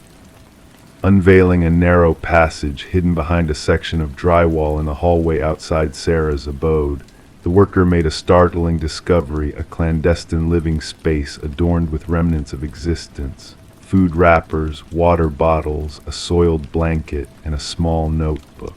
The police were summoned promptly. Upon Detective Morris and Detective Rivera's arrival, they encountered the quivering maintenance worker, pallid and shaken. "Someone's been living in the walls," he reiterated incessantly. "Someone's been watching." The notebook divulged meticulous observations of Sarah Coleman's daily life, her routines, her visitors, her meals, her entertainment, her habits. The once neat handwriting morphed into erratic scrawls with enigmatic symbols adorning the margins. The final entry read, "The subject no longer responds to my signals. She has chosen to ignore me. No one ignores me." Forensics teams meticulously combed through the hidden passages, unearthing inexplicable fingerprints absent from any database. The labyrinthine network of passageways intertwined within the building's walls and ceilings, some dating back decades upon structural analysis. These passages linked to 5 distinct apartments, converging solely at covert vantage points concealed within one Sarah Coleman's. Interviews with current residents yielded no anomalies beyond the typical apartment clamor. However, former residents painted a divergent narrative. 3 predecessors of Sarah's described sensations of being watched or hearing inexplicable movements. One tenant had hastily departed after a mere fortnight. None had disclosed their encounters, apprehensive of appearing paranoid. The breakthrough in the case arose with the discovery of minuscule blood spatter within one of the crawl spaces. DNA analysis identified the source as Martin Weaver, a former tenant who had vanished without a trace 4 years prior. Heralded as missing, Martin had dwelled in the apartment directly beneath Sarah's abode. Detective Morris delved into Martin's disappearance, learning that Martin had lamented about disturbances above his residence. Confronting the taciturn tenant residing overhead, Edward, Martin had subsequently disappeared. Edward vacated the premises the following month, leaving no forwarding details. A pattern emerged upon scrutinizing Edward's rental history: a proclivity for top-floor units, minimal social interactions, and abrupt departures. Subsequent investigations unraveled Edward's enigmatic past, unveiling a sequence of unsettling revelations. Edward, identified as Edward Mercer, a former construction specialist, had orchestrated a hidden network of observation points and passages within various apartment buildings. A remote cabin harbored a sinister trove of photographs and notes of former residents, intricate maps of building infrastructures, and journals chronicling his observations and habitat maintenance. At the core of the cabin loomed a corkboard adorned with missing persons, reports 6 individuals who had resided in Edward's previous abodes. Beneath the board, etched into the wooden floor, were deep gouges, suggestive of heavy, repeated dragging. Cadaver dogs led investigators to freshly disturbed earth behind the cabin, unveiling one grave, then another and another. As forensic experts endeavored to identify the victims, Detective Morris returned to Sarah's apartment building. Though the crawl spaces had been sealed, sporadic noises persisted, prompting maintenance personnel to uncover a peculiar, find a newer notebook nestled in a corner where the ceiling met the wall. The initial page bore a cryptic message: "They found my old nest, but not my new one." The handwriting mirrored the previous notebook. The final page depicted a crude sketch of Sarah's apartment layout with a crimson-marked passage and a date set for that very night. Racing against time, officers endeavored to locate Sarah, yet her apartment lay deserted. Her phone rested on the counter, the television flickering, the shower running. Within the bathroom, a message materialized on the fogged mirror, inscribed by a finger: "Look up." The ceiling panel above the shower had been removed, an ominous void gaping above. The pursuit for Edward persists, a shadowy figure entrenched in the art of clandestine habitation. Thermal scans unveiled no current occupancy within the walls of Sarah's building. Sarah Coleman's whereabouts remain a mystery, her case interlinked with a string of vanishings spanning multiple states. Authorities have issued warnings to apartment managers regarding unauthorized structural modifications and concealed spaces. Above all, what haunts Detective Morris is not the graves or the macabre revelations, but the image of Sarah ensconced in her apartment, assailed by enigmatic footsteps from an ethereal neighbor above a neighbor who ceased when she knocked, then knocked back. And on solitary nights, cloaked in solitude, Detective Morris gazes up at his ceiling, attuned to the silence, pondering who else may be listening in the shadows of the night. Story 14, The Tale of the Whispering House. She yearned to refresh the nursery before the little one's arrival, where faded blue walls held untold stories in their ancient layers. Brushing on the first coat of white paint, hidden beneath emerged ghostly letters, gradually sharpening into a clear message. Don't let it hear you. A shiver ran down her spine as she stumbled back, noticing tiny handprints in the fresh paint, too high for a child's reach. This eerie discovery in the Morgan residence nursery marked the genesis of what the investigators would later dub the Whispering House case. The young couple had acquired the Victorian-style home at an unbelievably low price, unaware of its shadowed past. Detective Sarah Klein arrived at the door, her notebook at the ready. A pregnant woman, clad in paint-stained overalls, answered, weariness etched under her eyes, evidence of sleepless nights. Trembling, she recounted finding the cryptic message and handprints, sharing that the previous owners had vanished unexpectedly, leaving in the dead of night with only essentials in their car.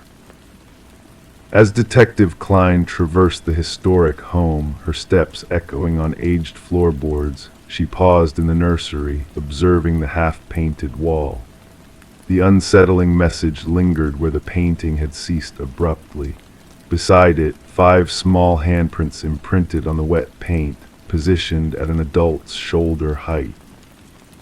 Back at the precinct, Detective Klein delved into the property records. The house had changed hands 8 times in 3 decades, an unusually high turnover rate. Alarming child welfare reports had been filed for 3 of the families, with children claiming to hear whispers from the walls and sensing a presence watching them as they slumbered. Further investigations unveiled the house's history, once owned by Eleanor Blackwood, a childless widow who ran an orphanage on the premises. A sealed room hidden behind the nursery wall, discovered after Eleanor's passing, held children's belongings but no remains from the missing orphans. Interviews with former residents revealed a chilling pattern of strange occurrences, moving toys, ghostly laughter, and mysterious drawings. Each family recounted a warning message appearing when repainting the nursery, all scribed in Eleanor's handwriting. The detective's inquiries led to a macabre turn when she persuaded the current owners to permit ground-penetrating radar in the basement. Distinct anomalies beneath the concrete floor hinted at child-sized shapes. Breaking through the concrete unveiled a grim revelation: 5 sets of child remains in a circular arrangement, victims of Eleanor's sinister scheme. Luminol revealed countless handprints in the nursery, invisible to the eye, glowing in the dark. Eleanor's journals divulged her twisted beliefs, seeking to extract life energy from the orphaned children to prolong her own existence. The victims' tragic fate was finally acknowledged, no longer labeled as runaways but as victims of murder.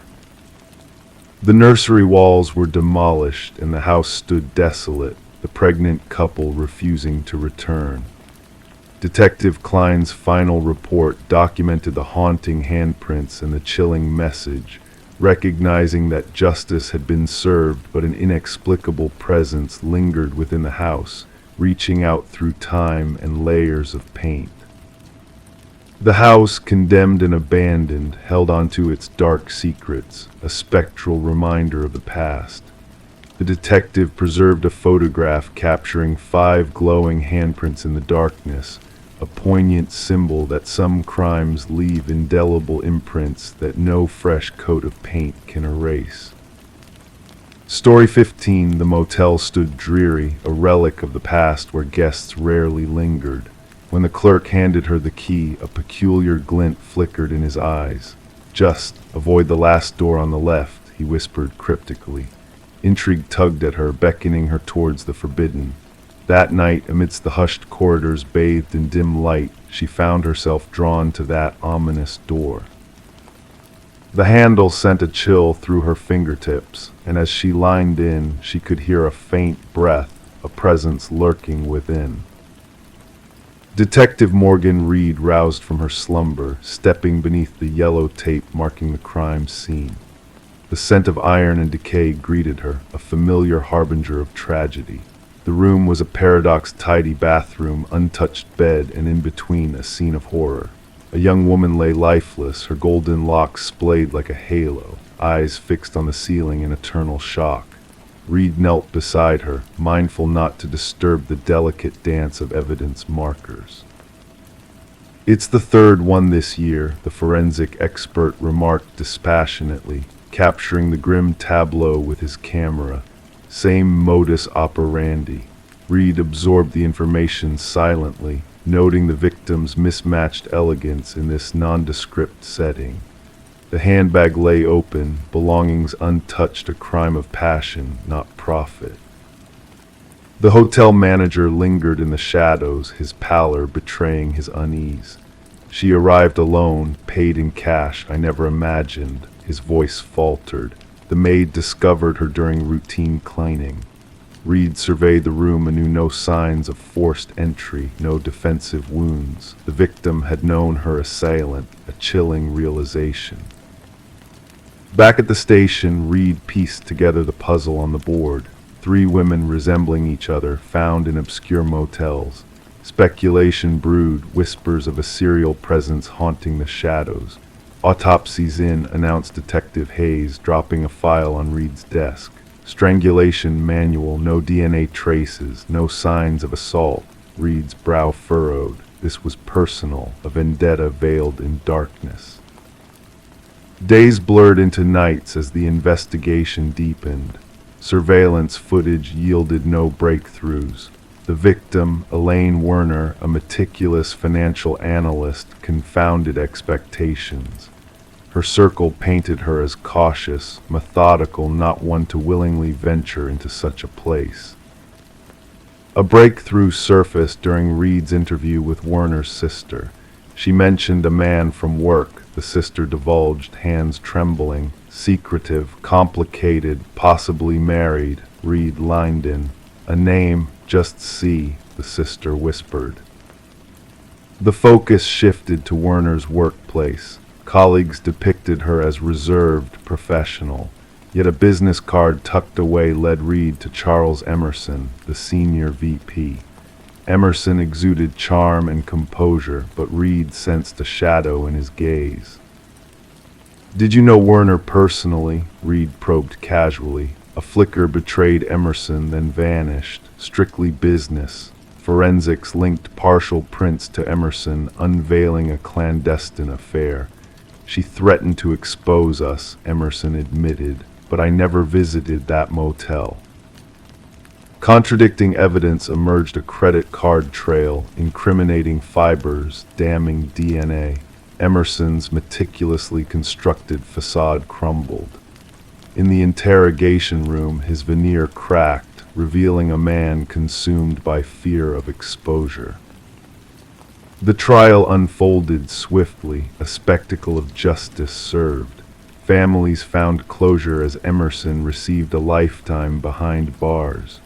Reed caught his gaze, glimpsing not remorse but a void where empathy should reside. The media dubbed it the door on the left case, dissecting its intricacies. But for Reed, closure remained elusive. In hotel corridors, she counted doors, pondering the hidden truths within. 3 keys, silent witnesses to unspeakable deeds, lay locked away, a reminder that some doors, once opened, reveal darkness that can never be erased. Story 16. The mystery began with a package devoid of identifiers, shrouded in enigma and quiet intrigue. No return label, no tracking number, just a lone cardboard box, its edges dampened by the gentle touch of morning dew. It was not intended for her. Sarah Miller knew that much. The address was correct, yet the name inscribed upon it was foreign to her ears. Logic dictated she should have disregarded it, left it undisturbed on the porch where it arrived. But curiosity, that insatiable urge, whispered to her, coaxing her to unravel the enigmatic contents within. With cautious hands, she untangled the tape sealing the box, anticipating mundane contents, a collection of books, perhaps, or garments of little consequence. Instead, nestled within the cardboard confines, lay a solitary VHS tape, accompanied by a solitary sticky note bearing a cryptic command: "Watch alone." Sarah gazed at the obsidian-hued plastic rectangle cradled in her palms, a weightiness lingering in the air, as if the tape bore the burden of forbidden secrets. Her fingertips danced along the frayed edges, tracing the imperfections ingrained in the weathered plastic casing. The handwritten note exuded urgency, each stroke of the pen etched with a fervency that spoke of hidden truths yearning to be unfurled. Outside, the suburban landscape hummed with its usual serenade, the distant bark of a dog, the laughter of children frolicking beyond her fence, the rhythmic melody of a lawnmower slicing through the tranquil morning air. Unbeknownst to the ordinary world outside, an enigma had arrived at Sarah's doorstep. With a mixture of trepidation and intrigue, she ushered the package inside, placing it upon her kitchen counter as uncertainty gnawed at the edges of her consciousness.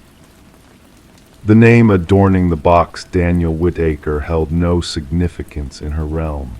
Having resided in her abode for nearly 4 years, she had never before encountered mail addressed to this elusive figure. The previous occupants, the Johnsons, had bid farewell to this residence, seeking proximity to their grandchildren in their twilight years. A battle waged within Sarah, a conflict between curiosity and unease, as her gaze flitted towards the antiquated VCR nestled in a corner, a relic of nostalgia she seldom touched. There was a pull, an inexplicable allure emanating from the mysterious tape, a conundrum cloaked in worn black plastic. Against the protests of prudence, Sarah succumbed to the beckoning call and inserted the tape into the antiquated machine. Initially, the screen flickered with static and ethereal dance of white noise that gradually coalesced into discernible shapes. A dimly lit room materialized, bathed in the glow of a solitary lamp. The camera's angle was askew, imbuing the scene with an air of urgency. A man sat in a wooden chair, his visage veiled by shadows at first. "My name is Daniel Whitaker." His voice, soft yet resolute, resonated through the room. "If you're watching this, someone has found you, which means they will find me as well." Leaning forward, he unveiled features etched with weariness and perpetual vigilance, eyes sunken with fatigue, stubble tracing his jawline, unruly locks framing his countenance. "I am innocent of her murder. This you must believe. They fabricated evidence against me, my fingerprints, my DNA all tainted by their deception, though I never laid a hand upon her." The camera trembled as Daniel adjusted its position, revealing glimpses of the barren room, bare walls, scant furnishings, the abode of a transient soul prepared to flee at a moment's notice. They orchestrated it all. The official narrative will paint me as her acquaintance, our interactions steeped in conflict. Eyewitnesses will attest to our altercations, yet it is all a ruse. I never crossed paths with Catherine Walsh until her countenance graced the headlines. His voice faltered, betraying a flicker of anguish. Life extinguished, murdered within her abode, and yet my DNA, my essence, tainted the crime scene inexplicably. Detective Eliza Ramirez scrutinized the identical VHS tape perched upon her desk, the fifth to surface, each carrying the same desperate plea from the elusive Daniel Whitaker, the prime suspect in Catherine Walsh's untimely demise. A man who had vanished into the shadows upon the discovery of her lifeless form. Initially, the Walsh case had seemed straightforward, a young professional woman, strangled within her sanctuary. No signs of forced entry, evidence of a struggle, and a meticulously laid trail of DNA leading to Whitaker, his fingerprints archived from a minor transgression long past. Eyewitnesses attested to his presence near her dwelling in the weeks antecedent. Cell phone records placed him in the vicinity on the fateful night, a case seemingly closed until the arrival of the enigmatic tapes. The tape sows seeds of uncertainty, Detective Ramirez intoned, her voice a melodic cadence as she chronicled her observations. Whitaker's machinations blur the lines between elaborate deceit and darker revelations.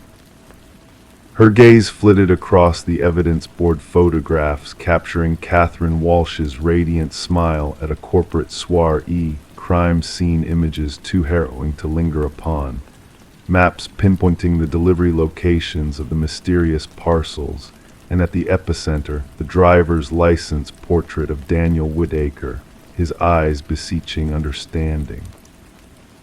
The tide of the investigation veered unexpectedly when Ramirez unearthed a startling revelation: Catherine Walsh's involvement in a whistleblower saga against her employer, Pharmacorp, a powerhouse in the realm of pharmaceuticals, entwined with governmental contracts. Walsh had unearthed discrepancies within their clinical trials, a trove of evidence revealing the concealment of grave side effects within a hastily propelled drug. She intended to testify, a former colleague divulged in hushed tones, casting wary glances towards the exit. Catherine possessed irrefutable proof the executives were cognizant of the perils and chose to bury them. The trial loomed on the horizon. Odd incongruities began to surface. The DNA evidence appeared too pristine, meticulously placed in locales incongruous with the crime's narrative. Witness accounts regarding Whitaker seemed rehearsed, scripted with uncanny uniformity across divergent testimonies. Most disconcerting of all, surveillance footage from neighboring establishments mysteriously corrupted during the crucial window encompassing the tragedy. 3 days hence, Sarah Miller found herself the recipient of a secondary package. This time it bore a trove of documents, clinical evaluations, internal communications, email transcripts, all bearing the digital imprimatur of Catherine Walsh.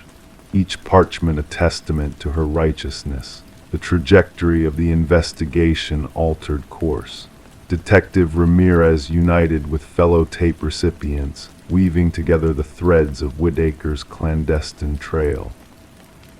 A former guardian of Pharmacorp's digital sanctum, he had chanced upon Catherine's name ensnared in an anomalous security protocol beyond his purview.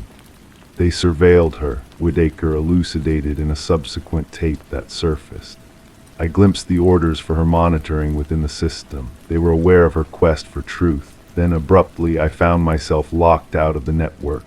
The subsequent day she lay lifeless, and inexplicably I was cast as the malefactor. The pivotal moment arrived when Sarah Miller discerned a minuscule detail, overlooked by others, a reflection within a window behind Whitaker, unveiling a lineup of storage units. Collaborating with Detective Ramirez, they unveiled the locale. Within Unit 217, a revelation awaited them. Daniel Whitaker's journal chronicling the conspiracy, the original documents amassed by Catherine, and most damning of all, meticulous schemes choreographing Whitaker's framing, inscribed in the hand of Pharmacorp's head of security, a former law enforcer endowed with access to evidence protocols. Justice was not meted out through a dramatic apprehension, but through the gradual accumulation of irrefutable evidence. 3 executives faced indictment. The head of security confessed, bartering his knowledge for clemency, poised to testify against his complicit superiors. The drug faced retracted consideration from the market. Emerging from seclusion, Daniel Whitaker bore the scars of his fugitive ordeal, a specter of his former self. Charges against him were expunged, yet the ordeal had etched its mark indelibly upon his spirit. Sarah Miller encountered him once when he retrieved his tape. They exchanged fleeting words upon her porch, the very spot where the enigma had first alighted. "Why me?" she queried. "Why was it dispatched to my abode?" He met her gaze with a weariness born of tribulation. "The algorithm chose you. I necessitated individuals untethered to me, or Catherine individuals beyond their scrutiny. individuals whose discernment remained unclouded amidst the cacophony of accusatory headlines. The erstwhile suspect and the inadvertent witness stood in shared silence, contemplating the tenuous demarcation separating justice from contrived falsehoods. Sarah eventually broke the tranquility. The erroneous address transpired to be precisely the correct one. The VHS tapes found sanctuary within the confines of evidence, tangible relics underscoring the notion that truth often arrives in guises unforeseen, cloaked in unfamiliar appellations, awaiting a soul intrepid enough to probe its depths. Story 17. The dwelling had sat abandoned for countless seasons, shrouded in whispers of a young woman who vanished without a trace. A tale woven by neighbors who spoke of her disappearance as if carried away by the wind. But when the new occupants crossed the threshold, they encountered a peculiar sight, the bedroom door sealed shut from within. With effort they breached the barrier, unveiling a room cloaked in stillness, burdened by the weight of time and neglect. Yet an unsettling aura lingered, stirring the air with a sense of unease. The bed lay neatly arranged, the mirror free of blemish.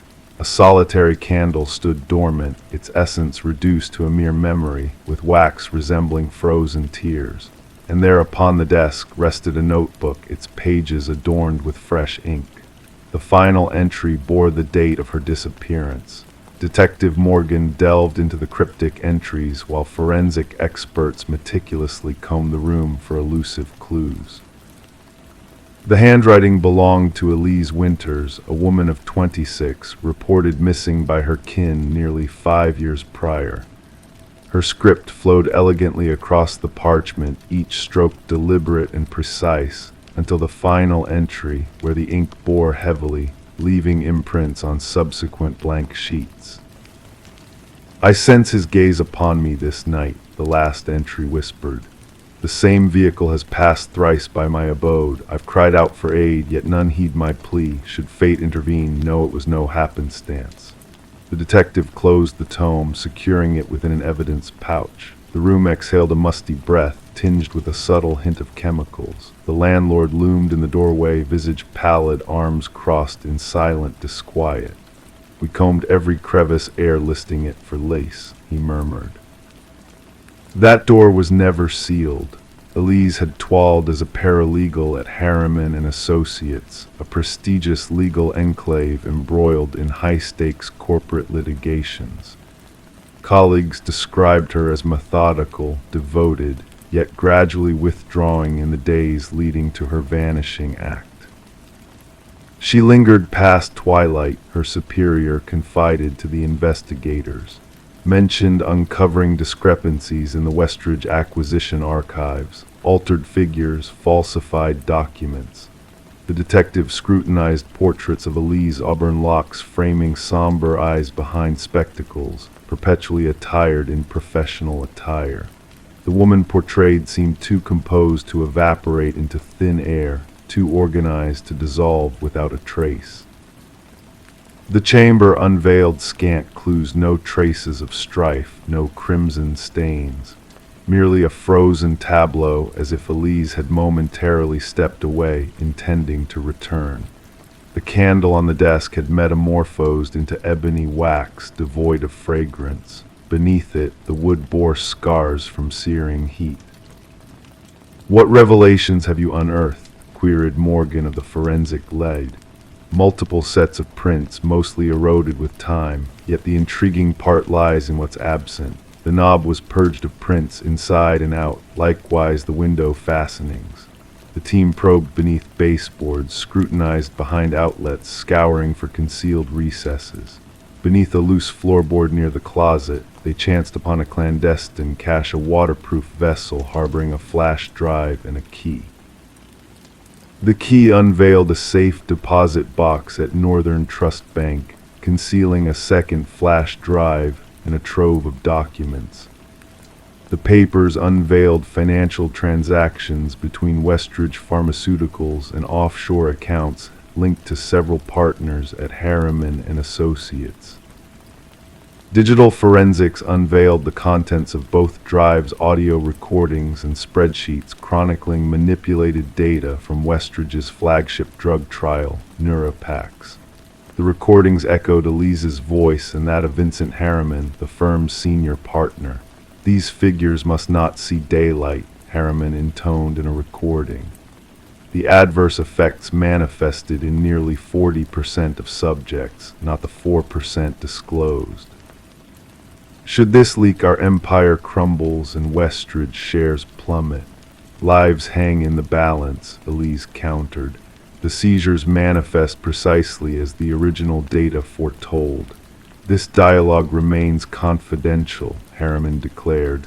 "Remember, what is discussed within these walls remains confined within, for all our sakes." The detective liaised with pharmaceutical overseers, corroborating that Neuropax had been silently withdrawn following a surge in patient fatalities, mirroring Elise's concealed findings. Subpoenas unfurled Harriman's personal and corporate records, revealing not directly tying him to Elise's disappearance until charges surfaced for an industrial cleanup at his vacation estate post her vanishing. Upon scouring the premises, minuscule traces of blood aligning with Elise's genetic blueprint emerged, despite meticulous scrubbing. The evidence was circumstantial yet damning. The enigma of the sealed chamber persisted until Morgan scrutinized surveillance footage from neighboring abodes. A figure akin to Harriman's silhouette approached the abode on the evening Elise vanished amidst torrential downpour. The footage captured his ingress, yet unveiled no sign of egress through visible means.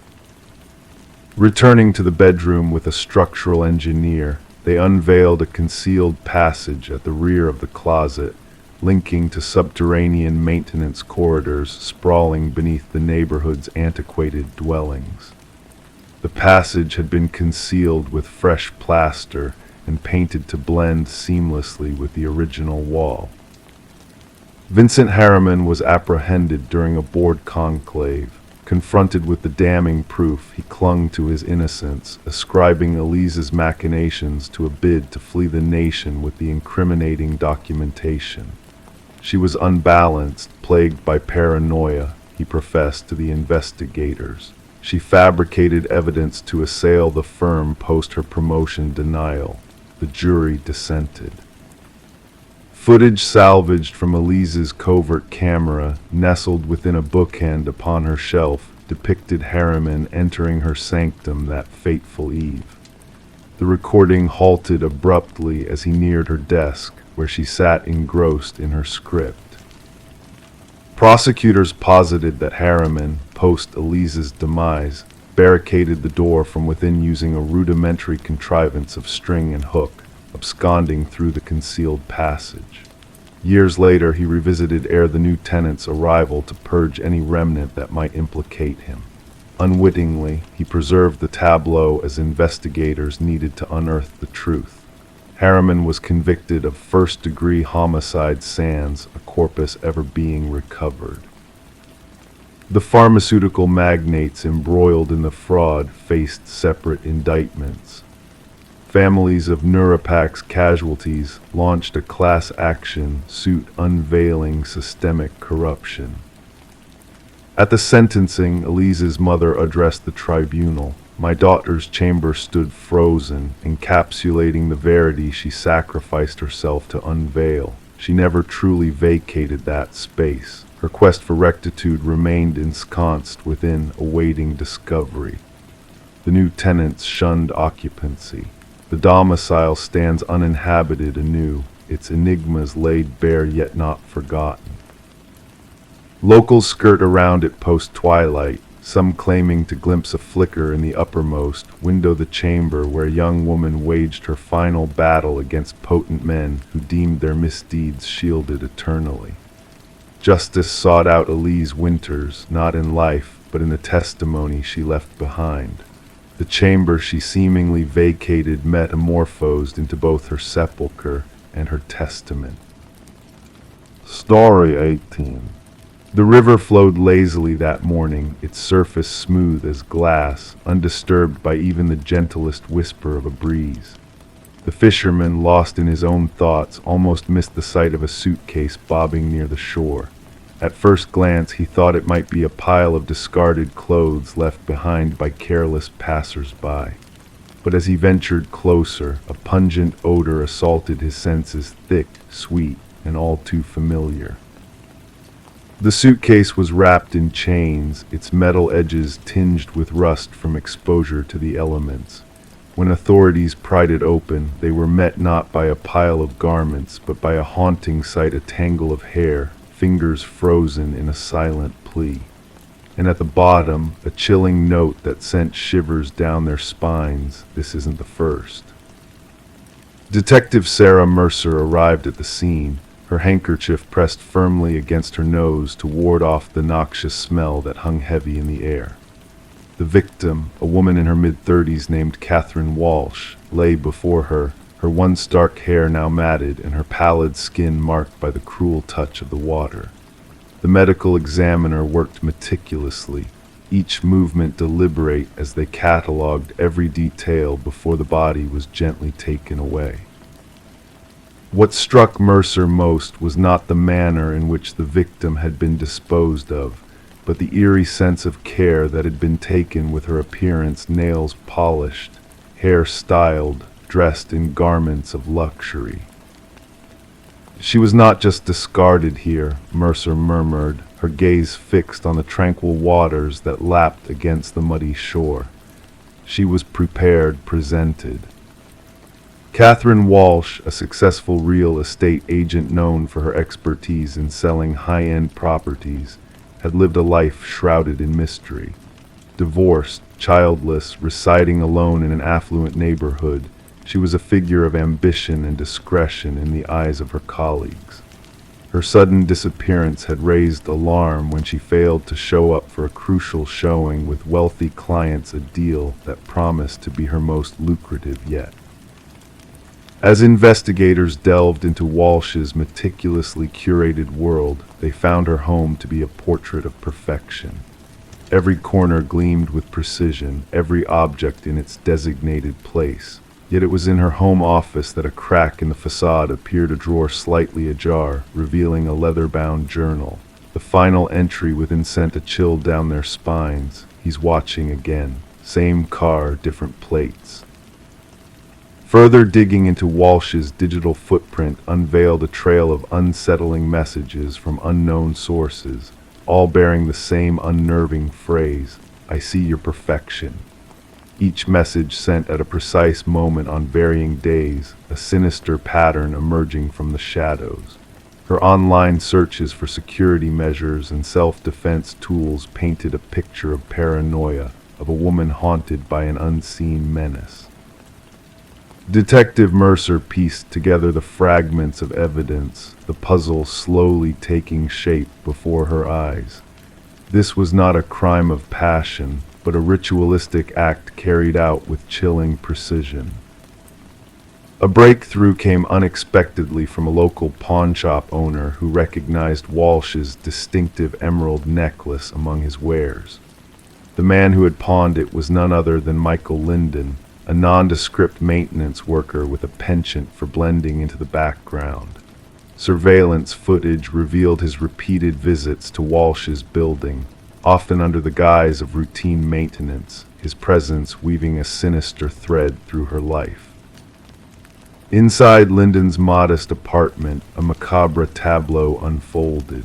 Photos of Walsh and other women adorned the walls, each snapshot capturing a moment of unsuspecting vulnerability. Among them, a shrine dedicated to his victims, hairbrushes filled with strands of hair, tissues stained with lipstick, keys and receipts meticulously arranged. A chilling catalog of obsession. When confronted with the evidence, Linden's demeanor remained eerily tranquil. "They were flawed," he uttered impassively. "They projected perfection, but I saw the truth. Catherine's desk was always in disarray, her lipstick never quite right, her perfection was a lie. The search for the two missing victims hinted at in Lyndon's note led investigators to remote locations where two more suitcases were unearthed, each containing a woman bearing a striking resemblance to Walsh. Real estate agents like her, women who presented an image of flawless precision to the world. Lyndon's trial was a somber affair, the families of the victims looking on in silent grief as justice was served a life sentence, no chance of parole. For Detective Mercer, the case was closed, but the shadows of unanswered questions lingered. What drove Lyndon to fixate on these women, to seek out imperfections with such ruthless determination? What darkness within himself had he sought to expunge through his twisted acts? As the river continued its unhurried journey downstream, its waters carrying away all traces of the tragedy that had unfolded upon its banks, in the quiet of the precinct on Mercer's desk lay copies of those haunting journals, a stark reminder that beneath the veneer of normalcy, darkness could take root. That sometimes the greatest dangers lurked in plain sight, concealed behind a facade of perfection, waiting for that one flaw to betray their true nature. Story 19. In the stillness of the night, the apartment stood silent, its walls holding secrets untold. Abandoned for months, it awaited new tenants, unaware of the hidden horrors lurking within. As the new occupants crossed the threshold, their expectations were modest, perhaps just a layer of dust, a few remnants of the past. However, one door remained stubbornly closed, a closet locked from the inside, concealing a mystery waiting to be unraveled. With a determined push, the landlord finally forced the door open, revealing a sight that sent shivers down the spines of those present. The interior of the closet was a canvas of terror, the walls bearing deep, uneven scratches as if etched by desperate hands seeking escape. In the corner lay an ancient flip phone, its screen casting an eerie glow in the dim light, displaying a single unread message that seemed to pulse with a haunting presence. Detective Morgan Shaw, a seasoned investigator with a keen intuition, felt a chill run down her spine as she surveyed the scene before her. It was not the sight of blood or violence that unsettled her, but the silent plea for help echoed in those scratch marks, a grim testament to someone's harrowing confinement within that confined space, a battle for survival etched into the very essence of the wood. "We need forensics here immediately," she spoke to her partner, Officer Reed, who diligently documented the chilling evidence. "And gather the records of the previous tenants. We must uncover the truth hidden within these walls." The cryptic message on the phone, simple yet menacing, "I know what you did," cast a shadow of fear over the investigation. The landlord, a jittery figure with clammy hands, revealed scant details about the previous tenant, a young woman named Emma Caldwell who had vanished without a trace, leaving behind unpaid rent and a lingering sense of unease. Forensic analysis unveiled a tapestry of horror woven within the walls of the apartment. Blood samples embedded in the scratches pointed to a grim reality: Emma's struggle for survival, her presence haunting the very fibers of the wood. But amidst the familiar DNA, there were two anomalies, one unidentified, the other belonging to a man long declared dead, casting a pall of mystery over the unfolding investigation. As the pieces of the puzzle slowly coalesced, a narrative of interrupted lives emerged from the shadows. Emma's apartment bore witness to her abrupt disappearance, her belongings frozen in time, a stark reminder of a life abruptly halted. Phone records hinted at a mysterious figure in her life, a shadowy presence that loomed larger with each passing revelation. Surveillance footage painted a haunting picture of Emma's final moments, a man in a baseball cap trailing her into the building, his identity shrouded in darkness. The discovery of Derek Mercer's fingerprints on the closet doorknob unraveled a web of deception, leading Shaw to a chilling realization Emma's fate was intertwined with a man who had long been thought dead.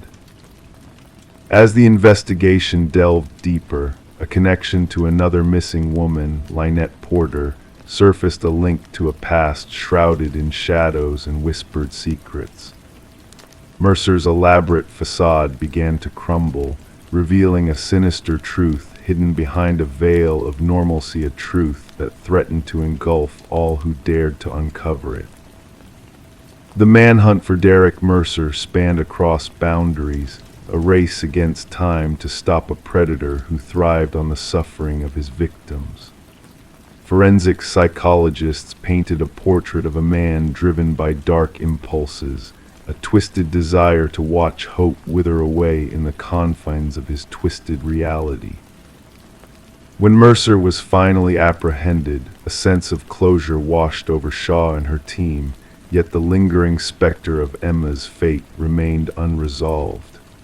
Mercer's calm demeanor belied a darkness that ran deep, a calculated evil that defied comprehension. The trial laid bare the extent of Mercer's deception, his meticulous planning to evade justice and inflict unspeakable horrors on those who crossed his path. As the gavel fell, sealing his fate with a life sentence, a flicker of satisfaction danced in Mercer's eyes, a grim acknowledgement of a truth known only to him. In the aftermath, Lynette Porter's words echoed through the courtroom, a beacon of resilience in the face of darkness.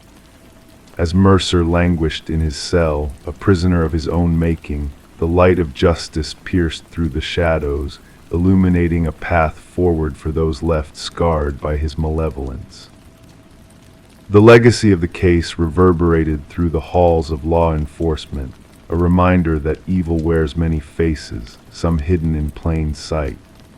Detective Shaw kept the closet door mounted on her office wall, a silent sentinel bearing witness to the resilience of the human spirit in the face of unspeakable horrors. And as the night descended, shrouding the world in darkness, a sense of closure settled over the apartment, its walls echoing with the whispers of the past, finally at peace. Story 20. The new occupants believed it was simply an oddity, the vintage intercom crackling in the dead of night, a relic of the past, updated but left to gather dust in the shadows. Then one evening the husband, driven by curiosity, pressed the button. A hushed murmur crackled through the speaker. "Why have you returned?" Startled, he recoiled, his hands trembling. His wife, standing close by, murmured, "I never uttered those words." The grand Victorian estate stood nestled amidst ancient oak trees, its weathered facade concealing a modernized interior. Daniel and Meredith Parker, drawn to history, had acquired the property at a surprisingly affordable price, despite the realtor's uneasy demeanor during the initial tour. The intercom system, a charming relic connecting every room, had captivated the Parkers, adding to the allure of the old manor. Detective Sarah Reeves arrived at the residence, gravel crunching under her unmarked car's tires. The call had come in as a possible break-in, but a hint of something deeper lingered in the dispatcher's voice. Daniel Parker, a tall figure with a pale complexion, met her at the entrance, his unease palpable even in the faint porch light. "It all began with the intercom," he recounted, leading Detective Reeves through the lavish foyer. Static at first, then whispers, then full sentences. "My wife thought I was hearing things until she experienced it too." In the living room, Meredith sat stiffly on an antique sofa, gripping a steaming mug that remained untouched. "We made a discovery behind the wall," she stated abruptly. Daniel wanted to expand the pantry, and when he tore down the wall, her voice wavered. Concealed behind the wall, wrapped in decaying plastic, lay a small leather-bound journal. Detective Reeves' gloved hands carefully handling the fragile pages revealed the elegant yet frantic handwriting of a woman named Alina, the presumed former owner. The entries chronicled Alina's mounting suspicions of her husband Vincent's intentions to harm her. "The last entry dates back 30 years, Daniel elaborated. and then silence. The previous owners mentioned purchasing it from an elderly man who relocated to a retirement community. Investigations unveiled the history of Vincent and Alina Blackwood, the former owners of the estate. Records indicated Vincent sold the house shortly after Alina's supposed departure, with no records of divorce, change of address, or financial activities in Alina's name post the final journal entry. Detective Reeves organized a team to meticulously scrutinize the property. Ground-penetrating radar exposed anomalies beneath the garden shed's concrete foundation. As the investigators breached the aged concrete, the truth surfaced in the form of human remains. Forensic examination confirmed the skeleton as a woman in her 40s, bearing signs of blunt force trauma to the skull. A gold wedding band inscribed with "To Alina, my eternal love" was found among the bones. The case against Vincent Blackwood swiftly developed. Now aged and residing in a care facility, his mind remained sharp enough to comprehend the accusations leveled against him. When confronted with the evidence, his response sent shivers down even the seasoned detective's spine. She wouldn't cease her chatter. Vincent's voice, eerily composed, rang out. Endless prattle through that cursed intercom, monitoring me, interrogating me. I disconnected it, but she took it upon herself to rewire it. Claimed she wanted to always be able to reach me, no matter where I roamed in the house. His vacant gaze lifted. I craved silence. During his admission, Vincent disclosed his meticulous fabrication of Alina's abandonment, including sending postcards to neighbors from different locations, inscribed in forged penmanship. He had dwelled in the house for years, treading daily over the concrete concealing his wife's remains. The trial concluded swiftly, with Vincent pleading guilty to the crime of murder. The presiding judge highlighted the premeditated nature of the act and the decades-long web of deceit that followed. Daniel and Meredith eventually sold the estate, unable to remain in the wake of its grim past. Before departing, they held a memorial for Alina in the now-revived garden. The intercom system was dismantled during renovations by the subsequent owners. Workers reported hearing static and whispers during the removal, attributing it to interference from their tools. Detective Reeves revisited the Blackwood case file one last time before its archival. As she sealed the manila folder, she pondered how the house itself seemed to transcend time to unveil its hidden truth. The scales of justice finally tipped against Vincent Blackwood, all because Alina had found a way to have her voice heard. Among local law enforcement, the case became known as the house that echoed back. Occasionally, Detective Reeves would pass by the property on her way home. She never halted, but she would slow down, window cracked open just a sliver, listening for whispers carried on the breeze. Story 21. She gazed into the mirror, clearing the mist that obscured her reflection. Everything appeared normal at first glance, her face, her attire. Yet a subtle unease crept over her as she continued to peer into the looking glass. A flicker caught in the corner of her eye, a movement that defied explanation. When she turned away, her reflection remained motionless, watching her intently. This unsettling moment marked the beginning of Rebecca Thorne's extraordinary ordeal, a mystery that would baffle investigators and linger in the minds of the community for years to come. Rebecca resided in a humble apartment within a serene suburban enclave, leading a solitary existence. Known for her precise nature and reserved demeanor, she maintained a polite distance from her neighbors while upholding a semblance of familiarity. Her occupation as a meticulous data analyst for a medium-sized firm dictated her days with rigid routine and unwavering accuracy. Never did anyone suspect that she would become entangled in one of the most enigmatic criminal investigations of the era. Initially, peculiar occurrences seemed trivial. Objects within Rebecca's abode would inexplicably shift, no items missing, just subtly rearranged.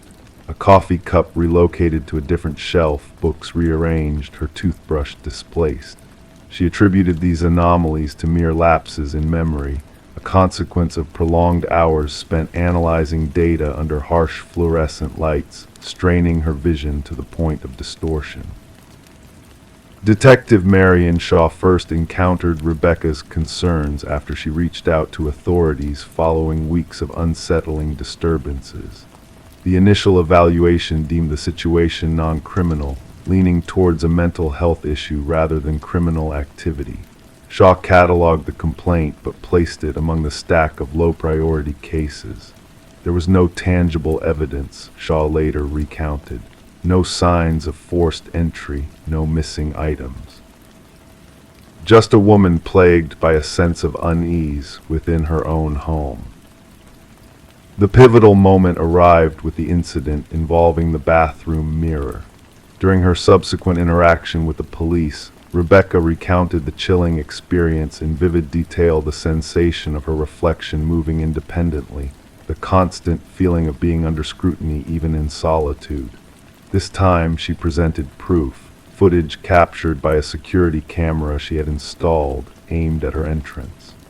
The footage unveiled something that sent shivers down the spines of seasoned officers. The video depicted Rebecca departing for work in the morning, followed by an exact replica of her using a key to access her residence 20 minutes later.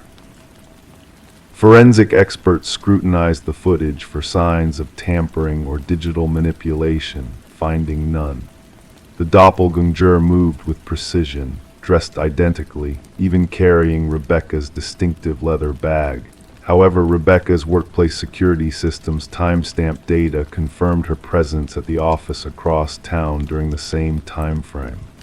"We are dealing with a doppelganger scenario," Detective Shaw informed her superiors. "Someone who has meticulously studied Ms. Thorne and can imitate her with eerie accuracy." The investigation deepened as fingerprints at the scene matched only Rebecca's, with no foreign DNA uncovered. Neighbors reported no unusual sightings, only witnessing Rebecca's routine comings and goings. Mrs. Keller, a neighbor, recalled greeting Rebecca upon her return one evening without receiving a response, an oddity she noted but deemed non-threatening. Rebecca commenced documenting the disturbances in a journal. Minor alterations within her dwelling multiplied. Food vanished from her fridge without recollection. Her computer displayed searches she hadn't initiated. Most unsettling were the self-portraits on her phone, her likeness captured in selfies she had no memory of taking, her expression subtly awry. "I feel as though I am losing my mind," Rebecca confided to Detective Shaw during their third meeting. "Or perhaps someone is orchestrating it to seem that way." Breakthrough dawned when investigators discerned a pattern within the security footage. The doppelganger only infiltrated during Rebecca's absence for specific engagements, therapy sessions, yoga classes, Sunday morning grocery runs, pre-planned activities with predictable durations. "An individual intimately familiar with your routine," Shaw elucidated. "This is not random, it is calculated surveillance and infiltration."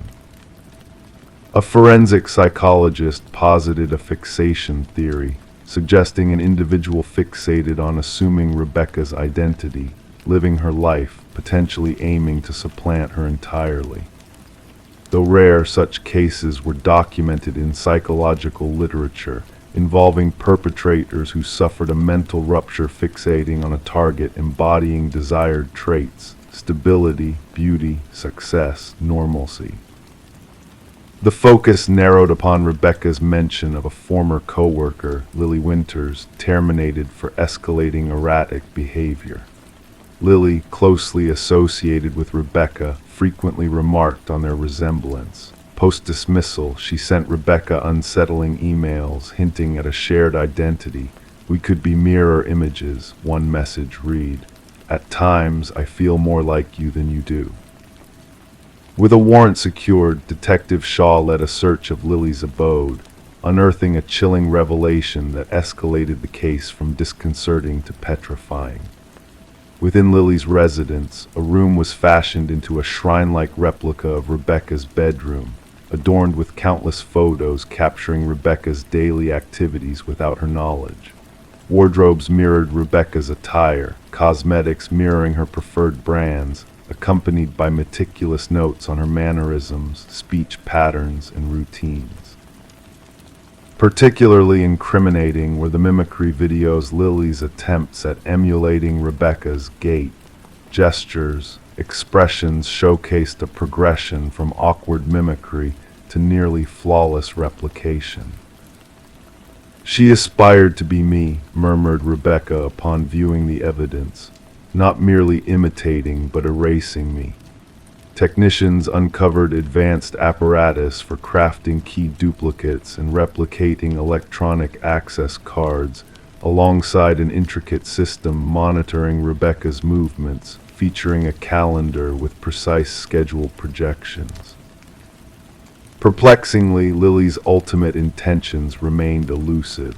Journals discovered in her residence contained disjointed entries alternating between first and third person, at times referring to Rebecca interchangeably as me and her within the same passage. The final journal entry sent shivers down investigators' spines. Soon, only one shall prevail. The stronger version shall endure.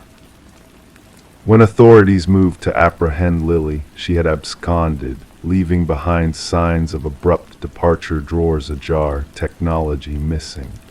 A nationwide alert was issued, prompting Rebecca's relocation to a secure facility under continuous surveillance. For 3 weeks, every location linked to her past was vigilantly monitored.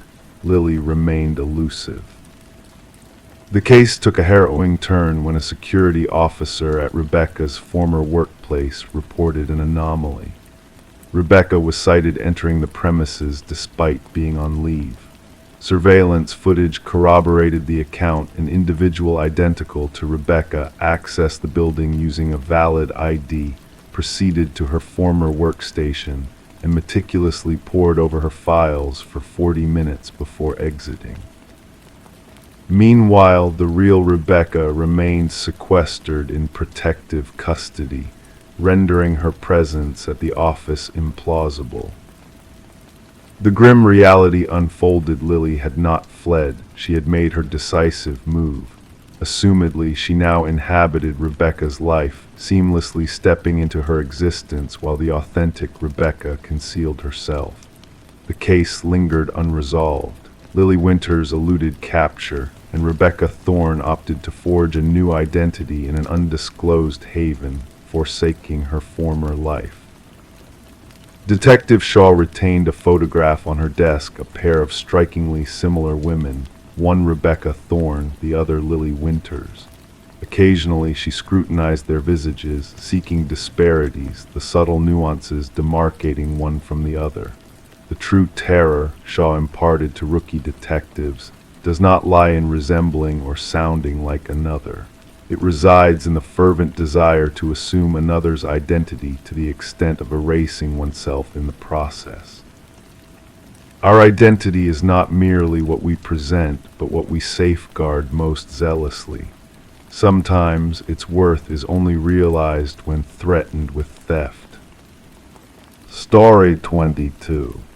The arrival of Michael and Sarah Klein to their new Victorian-era home was shrouded in an air of mystery. The old house stood stoic, its ornate woodwork whispering tales of bygone days. The previous owner, a silver-haired woman named Margaret Cavendish, had parted with the property swiftly, leaving the couple intrigued by the secrets hidden within its walls. One fateful day, a yellow stain on the bedroom wallpaper caught Sarah's eye, sparking a journey into the unknown. As they peeled back the layers, a name emerged: Alina Winters, scrawled in ink in a frenzied script. Who was this mysterious Alina, and why was her name etched into the very essence of the house? Late nights were spent delving into the shadows of the past, uncovering the haunting truth behind the name. Eleanor Winters, a woman vanished without a trace, her face hauntingly familiar in the faded photograph. The resemblance to Margaret Cavendish sent shivers down their spines, blurring the lines between past and present. Their quest for answers led them down a winding path of discovery. Property records revealed no trace of Eleanor Winters, casting a veil of suspicion over Margaret's enigmatic past. The walls whispered secrets of a life lost to time, urging Michael and Sarah to unravel the enigma that bound them to the house. With each revelation, the mystery deepened, drawing them into a web of intrigue that spanned decades. The missing pieces of the puzzle began to fall into place, painting a portrait of obsession and betrayal hidden within the walls of their home. Forensic teams descended upon the property, unearthing long-buried truths that sent shockwaves through the sleepy neighborhood. Beneath the serene surface lay a tale of deception and tragedy, woven into the very fabric of the house they had called their own. As the investigation unfolded, a chilling truth emerged, a tale of fractured identities and a mind consumed by darkness. Eleanor Winters and Margaret Cavendish were but masks worn by a troubled soul named Rebecca Eldridge, a woman tormented by demons of her own making. The walls bore witness to the horrors that lurked within, serving as both confidant and captor to Rebecca's fractured psyche. The names etched upon them were a testament to a life lost and a soul torn asunder by the weight of its own deception. In the end, justice prevailed, albeit belatedly. Eleanor's remains were discovered buried beneath the garden, bringing closure to a long-forgotten chapter of tragedy. Rebecca, in her myriad guises, faced the consequences of her actions, her elaborate charade crumbling in the harsh light of truth. And so Michael and Sarah's dream home transformed into a haunting memory, a relic of a dark past that refused to be forgotten. The house where the walls whispered of murder, where secrets lay hidden in the shadows, a testament to the fragile nature of reality and the depths of the human soul. Story 23. The ancient box lay hidden beneath layers of clutter in the attic, a silent witness to the passage of time within the old house. Forgotten memories resided within its confines, captured in faded Polaroids of joyful occasions and family gatherings. Each image told a story of days gone by, of laughter and togetherness. But one photograph stood out among the rest, shrouded in an aura of mystery and unease. In that final photo, amidst the familiar setting of her living room, a family unknown to Rebecca sat on the couch, their smiles frozen in time. Behind them, barely visible in the shadows, stood a figure watching from the hallway, a silent observer in the dim light. As Rebecca gazed at the unsettling image, a chill crept up her spine, stirring a sense of foreboding within her. Descending the creaking wooden stairs, she carried the enigmatic photo to the kitchen, where harsh fluorescent light illuminated its eerie details. The resemblance between the room in the picture and her own was uncanny, yet the people captured within were strangers to her, their presence a haunting enigma. Enter Detective Morgan, a seasoned investigator with a keen eye and a weathered demeanor. With a methodical approach, he delved into the origins of the photograph, seeking answers in the tangled web of the house's history. The trail led back through a succession of past occupants, each leaving behind a trail of questions and disappearances. A breakthrough emerged when a former mail carrier identified the family in the photo as the elusive Sutherlands, who had vanished without a trace years ago. Their abrupt disappearance mirrored a pattern of unsettling events that haunted the house, a pattern of families vanishing after precisely 1 year of residence. Forensic analysis of the photograph revealed hidden details, shedding light on the enigmatic figure in the hallway. Tall, male, and obscured in darkness, his presence loomed ominously in the background, a silent sentinel of the house's dark secrets. As Detective Morgan uncovered the chilling history of the property, a connection emerged to a long-lost architect, Samuel Whitfield, whose shadow loomed large over the house's past. Reports of his death in a construction accident clashed with evidence linking him to the unsettling events unfolding within the house. The investigation culminated in a grim discovery beneath the basement floor, a burial ground of the missing families, preserved in a macabre tableau of forgotten lives. Among their possessions lay a camera, capturing moments of unsuspecting joy tainted by the malevolent presence haunting the house. The truth unraveled in a hidden crawlspace in the attic, revealing a disturbing collection of photographs, a journal of twisted observations, and a chilling revelation of impending danger. Rebecca, now a target of the unseen watcher, found herself thrust into a nightmare from which there was no escape. As the investigation continued, the house stood silent and empty, its secrets buried deep within its walls.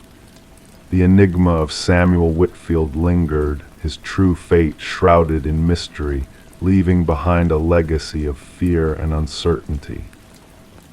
And so, in the shadows of that darkened room, new families and new homes became unwitting subjects of a malevolent gaze, a reminder that some mysteries are best left undisturbed, lest they awaken forces beyond comprehension.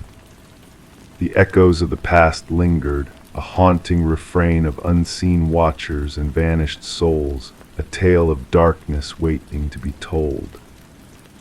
Story 24.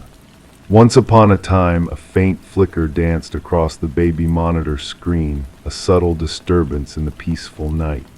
The mother, half asleep, brushed it off as a mere glitch, nothing to worry about. But then the silence was shattered by crackling static, and a soft, eerie voice whispered, "SHHH, go back to sleep." In an instant, a chill ran down her spine, freezing her in place as fear crept into her heart. With a racing pulse, she hurried to her son's room, only to find the crib empty, devoid of the precious bundle that should have been there. The room was as she left it, window closed, door locked tight. The only anomaly was a stuffed rabbit lying on the floor, its lifeless black eyes seeming to stare accusingly at her. Rebecca's world shattered at that moment, her screams tearing through the night until her voice was raw, echoing with the agony of a mother's worst nightmare. The neighbors, stirred by her cries, dialed emergency services, ushering in a flurry of flashing lights and urgent voices. As authorities descended upon the scene, they found Rebecca cradling the stuffed rabbit, lost in a world of despair and disbelief on the nursery floor.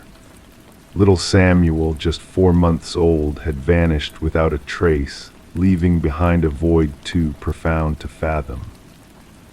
The investigation that followed was fraught with confusion and dead ends. No signs of forced entry marred the home, the security system remained intact, and the recorded footage from the baby monitor revealed only the haunting voice and static that had shattered their peaceful night. Suspicions turned towards Rebecca as the primary suspect. Her husband Daniel had been away on business, their strained relationship and her battle with postpartum depression casting shadows of doubt upon her. Detectives noted her unnervingly composed demeanor, a stark contrast to the turmoil brewing within her. Whispers swirled through the community, casting shadows of doubt and fear. But then a glimmer of hope emerged, a clue, small yet significant. Microscopic fibers foreign to the household clung to the nursery windowsill, hinting at an intruder's stealthy entry from outside. The focus shifted, unveiling a shadowy figure captured by neighboring security cameras, a mysterious presence moving in the darkness. A footprint in the garden soil matched specialized climbing gear, leading the investigation down a new path of intrigue and suspicion. Daniel's return brought a fresh wave of uncertainty, his demeanor troubled and his hands bearing telltale calluses from a recent foray into rock climbing. Financial records painted a grim picture, unveiling a hidden life and a web of deceit that threatened to unravel the truth. The baby monitor, once a source of comfort, became a harbinger of darkness. Digital forensics revealed a sinister breach, the whispers that haunted Rebecca originating not from within the nursery but from a remote source, manipulating their reality. A breakthrough led investigators to a chilling discovery in a residential basement: the missing Samuel, alive and in the care of a woman named Elaine. Her vacant eyes betrayed a deeper sorrow as she surrendered, revealing a connection to Daniel that defied comprehension. Through a tangled web of secrets and lies, the truth emerged. Elaine, Daniel's first wife, haunted by a past tragedy, had orchestrated the abduction, driven by a longing that consumed her. Daniel's betrayal and greed had set the stage for a heinous crime that shattered lives. In the courtroom, the hushed silence was broken by the haunting audio from the baby monitor, weaving a tale of deception and betrayal. Daniel's cough, a damning echo from the past, sealed their fates as justice finally caught up with the perpetrators. As the trial concluded, Rebecca and Samuel sought solace in a new beginning, far from the shadows of the past. The case served as a stark reminder of the dangers lurking in the digital age, urging vigilance and protection for the innocent. Samuel, unaware of the darkness that once threatened to engulf him, grew up in the light of a new dawn. And Rebecca, holding onto the stuffed rabbit with its glassy eyes that had seen it all, found closure in the truth that emerged from the whispers of the night. Story 25. Renovations always have a way of unraveling mysteries long forgotten. Among the dust and debris of the past, Sarah and Michael stumbled upon hidden relics as they restored their Victorian-era home. Old newspapers, shattered trinkets, faded photographs whispered tales of bygone days. Yet it was the unexpected discovery beneath the floorboards that sent shivers down their spines. A letter carefully tucked away, its paper fragile, its ink a ghostly whisper of words. "Don't trust the one who knocked," the message cryptically warned. Before the couple could make sense of it, 3 sharp knocks reverberated through the empty rooms, a chilling echo of the past. Enter Detective Alina Reed, a seasoned investigator with a keen eye for the enigmatic. Together with her partner, they delved into the eerie mystery that lurked within the walls of the old house. With the floorboards pried open, a hidden recess revealed itself, a dark abyss that seemed to hold secrets long buried. Reed, her weathered hands a testament to years of scrutinizing evidence, carefully unearthed the ominous note. The couple's inadvertent touch had tainted it, a contamination that couldn't be undone. As Sarah and Michael recounted the unsettling sound of knocking, Reed sensed a genuine fear etched upon their faces. Background checks painted a picture of a seemingly ordinary couple, newlyweds with impeccable credit and steady jobs. However, the house bore a more complex past. Once belonging to the Hargrove family, its halls had remained silent for years following the passing of its last inhabitant, Margaret Hargrove, an elderly recluse with no known enemies. Forensic analysis dated the cryptic note back 2 decades, its script bearing traces of distress and urgency.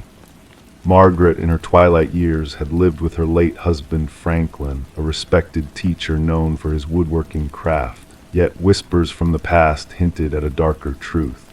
Franklin's descent into paranoia, his fear of a mysterious collector who came knocking, unraveled a thread of deceit woven within the walls of their home. Through painstaking investigation, Reed uncovered the chilling tale of Victor Mercer, a shadow from the past with ties to illegal gambling and debt collection. His disappearance 20 years prior had left a void in the community, a void now filled with the echoes of his untimely demise. The cadaver dogs led the team to a grim discovery beneath the house, a skeleton, fractured and forsaken, its identity lost to time. Margaret's sister, her memories fading like shadows in the dusk, whispered of the collector's haunting visits and Margaret's silent terror. Franklin's desperate act to protect his beloved had sealed their fates, entombing a grim secret beneath the floorboards. The diary entries found in the attic bore witness to Margaret's descent into madness, haunted by the ghostly knocks that echoed through her solitude. With the pieces of the puzzle falling into place, justice, though cold and belated, was served. The remains of Victor Mercer found their way back to the light, closure finally granted to those left behind. Sarah and Michael, unable to bear the weight of the house's grim legacy, bid farewell to its haunted halls, leaving behind whispers of a past best forgotten. The old house, now a silent sentinel, stands vacant, its corridors echoing with the phantom sounds of 3 distinct knocks in the dead of night. Local lore weaves tales of a haunting presence, a spectral reminder of secrets long buried. Detective Reed closed the case, her final report a testament to the lingering mysteries that defy resolution. Some truths, she mused, remain shrouded in darkness, their whispers echoing through the halls of time, a chilling reminder to all who dare to uncover the shadows of the past. Story 26, The Unseen Observer. She always avoided venturing into the attic, finding it a place of unsettling shadows and forgotten memories. But when a storm tore through the night, the relentless rain seeping through the roof, she had no choice but to climb the creaking stairs to investigate. The attic greeted her with a musty embrace, filled with a jumble of long-forgotten items, shrouded in layers of dust and delicate cobwebs spun by unseen weavers. In the dim light filtering through a small window, her gaze was drawn to a peculiar sight in the far corner, a weathered dollhouse, its intricate details whispering of a forgotten past. Each tiny piece of furniture within was meticulously arranged, frozen in time. Yet, as she peered closer, a shiver ran down her spine. The figures inhabiting the miniature rooms were not dolls, but intricately carved replicas of her own family. Every detail painstakingly recreated, every member captured in a moment of stillness. There was her father with his familiar receding hairline, her teenage brother in his favorite hoodie, her mother with a small birthmark on her hand. And there, where she ought to be, was an empty space. The figure meant to be her likeness stood unnaturally by the attic door, a silent sentinel in the miniature world. Rebecca Morgan couldn't shake the unease that gripped her as she traced a trembling finger along the roof of the dollhouse, feeling the indentation where her miniature counterpart stood. It was a discovery that sent a chill through her, beyond the mere draft that whispered through the aging rafters. This dollhouse was out of place, a relic of a past she had never known. This was not the house of her childhood, but a temporary dwelling her family had only recently moved into. The unsettling revelation sparked a chain of events that would unravel a mystery hidden within the walls of the house. Rebecca's call to the authorities brought Detective Sarah Harmon to the scene, where a family in distress awaited, their fears palpable in the air.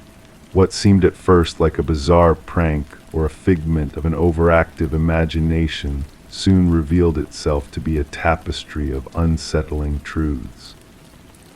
The detective was struck by the meticulous craftsmanship of the miniature figures, each one a mirror reflecting a facet of the family's reality. But it was the absence of fingerprints belonging to any known inhabitant that set the investigation on a darker path. As forensic teams delved deeper, they uncovered a web of surveillance woven into the dollhouse, with hidden cameras capturing the minutiae of the family's daily lives.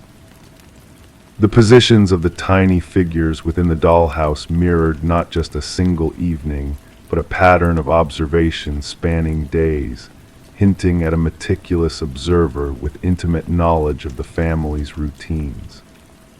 Detective Harmon's words echoed with a sense of unease as she pieced together the puzzle unfolding before her, a level of obsession that defied conventional understanding. A hidden passage concealed behind a pantry wall led investigators to a secret chamber beneath the house, a shadow realm where an intruder had made a clandestine home long before the Morgans arrived. The absence of forced entry confounded the authorities, as did the revelation that the house had stood vacant for months, a silent witness to unseen eyes. The enigma deepened as digital breadcrumbs led to a small apartment across town, a lair adorned with photographs of the Morgan family and other unsuspecting occupants. Journals chronicled the minutiae of daily life with chilling accuracy, each entry a testament to an obsession that knew no bounds. And in a workshop filled with miniature replicas of homes, the true extent of the intruder's fixation came to light. Martin Wells, son of the previous homeowners, emerged as the architect of the haunting tableau. His motivations, shrouded in possessive delusion, painted a picture of a man consumed by a need for control. The dollhouses were not mere playthings, but a means to possess not just the property, but the lives within. As the truth unfurled like a dark blossom, Wells remained eerily composed, his words a chilling echo of a fractured mind seeking solace in a twisted reality. The courtroom echoed with the weight of his crimes as he faced charges of intrusion, surveillance, and the violation of sanctity. The judge's voice carried a somber note as the sentence was passed, acknowledging the profound breach of trust inflicted upon the Morgan family. The tendrils of Wells' obsession had woven a tapestry of fear and violation, a shadow that lingered long after the truth had come to light. The tale of the unseen observer sent ripples through the corridors of criminal psychology, a testament to the depths of human obsession and the fragility of our sanctuaries. The Morgans sought solace in a new beginning, far from the haunted house that had borne witness to their unwitting role in a twisted drama. And yet in the quiet moments of night, Rebecca found herself haunted by a lingering fear, a specter of eyes unseen and shadows unexplored. The dollhouses were gone, the intruder unmasked, but the echo of his presence lingered, a reminder that in the darkness, unseen eyes may still watch, and unseen hands may still move the pieces of a macabre game. As she sought refuge in a new haven, far from the whispers of the past, Rebecca knew that some ghosts linger not in attics or basements, but in the recesses of the mind, where the line between reality and nightmare blurs and the unseen observer watches on. Story 27, the old library faced its fate of demolition, a quiet acceptance lingering in the air. The workers moved methodically, their hands and tools almost in sync as they dismantled the familiar shelves that once held countless stories. And then amidst the dust and debris, a moment of discovery unfolded. A worker, weary from the day's labor, stumbled upon a hidden latch, a small detail in the grand scheme of things. With a soft click, the bookshelf revealed its secret, a passage leading to a forgotten chamber, untouched by time. The room whispered of mystery, its silence heavy with the weight of years gone by. No furniture adorned its bare walls save for a solitary chair, its presence commanding attention in the center, anchored to the floor as if rooted in the past. And etched on the aged walls a haunting repetition of words, "I am still here." A call echoed through the construction site, the foreman's voice tinged with urgency as he summoned the authorities. What started as a routine job now teetered on the brink of something darker, something veiled in shadows and unanswered questions. Detective Morgan Walsh arrived, his seasoned eyes taking in the scene before him with a mix of curiosity and unease. 2 decades on the force had shown him much, but nothing quite like this. In the dim light of the hidden room, Walsh's flashlight cut through the darkness, revealing the chilling message etched into the walls like a desperate plea from the past. "Secure the scene," his command rang out, bouncing off the confined walls. "Preserve everything until forensics can unravel this enigma." The library's history whispered of secrets long kept hidden. Once owned by the esteemed Harrington family, the building bore witness to a tragedy shrouded in mystery, the disappearance of their daughter, Rebecca. Her vanishing act had left a void in the community, a puzzle unsolved despite years of searching and speculation. The whispers of her fate lingered, haunting the very walls she once walked through. As forensic experts delved into the room's secrets, a macabre tale began to unfold. Traces of a young woman, strands of hair and fibers, painted a grim picture of captivity. The chair, a silent witness to untold horrors, bore the scars of a struggle, its restraints weathered with time yet still whispering of confinement. Walsh delved deeper, his instincts sharpened by the scent of deception lingering in the air. The timing of the library's donation after Rebecca's disappearance raised suspicions, a connection waiting to be unearthed. And as the layers of history were peeled back, a chilling revelation emerged. The bookshelf, the hidden room, it all led back to Maxwell Harrington, Rebecca's uncle, and a figure shrouded in shadows. His ties to the contractor who crafted the secret chamber hinted at a darker truth, a truth stained with blood and betrayal. The pieces of the puzzle began to fit, painting a portrait of a family torn asunder by secrets too long buried. When DNA confirmed Rebecca's presence in the hidden room, the past collided with the present in a symphony of tragedy. Maxwell's journal, a damning confession in ink, laid bare his obsession with his niece, a possessiveness that spiraled into darkness. The truth, once obscured, now stood glaringly bright in the harsh light of justice. In a coastal town, Maxwell's veneer of respectability cracked under the weight of guilt and shame. His admission, a hollow echo of remorse, revealed the depths of his depravity. Rebecca's fate, sealed beneath the floorboards of the hidden room, now demanded justice, a reckoning long overdue. As the excavation unearthed her remains, a silver bracelet glinting in the sun, the Harrington family faced their demons. Maxwell's sentence echoed through the courtroom, a final chapter in a saga of loss and betrayal. And as the library stood as a monument to a life cut short, the community gathered, leaving tokens of remembrance at its doorstep. Rebecca's message, a plea etched in desperation, echoed through the halls of the old library. "I am still here," she whispered, a ghostly reminder that some truths refuse to stay buried, that justice, however delayed, will always find its way home. And as the sun set on the once forgotten chamber, a peace settled over the room, a quiet acknowledgement of a story finally brought to light.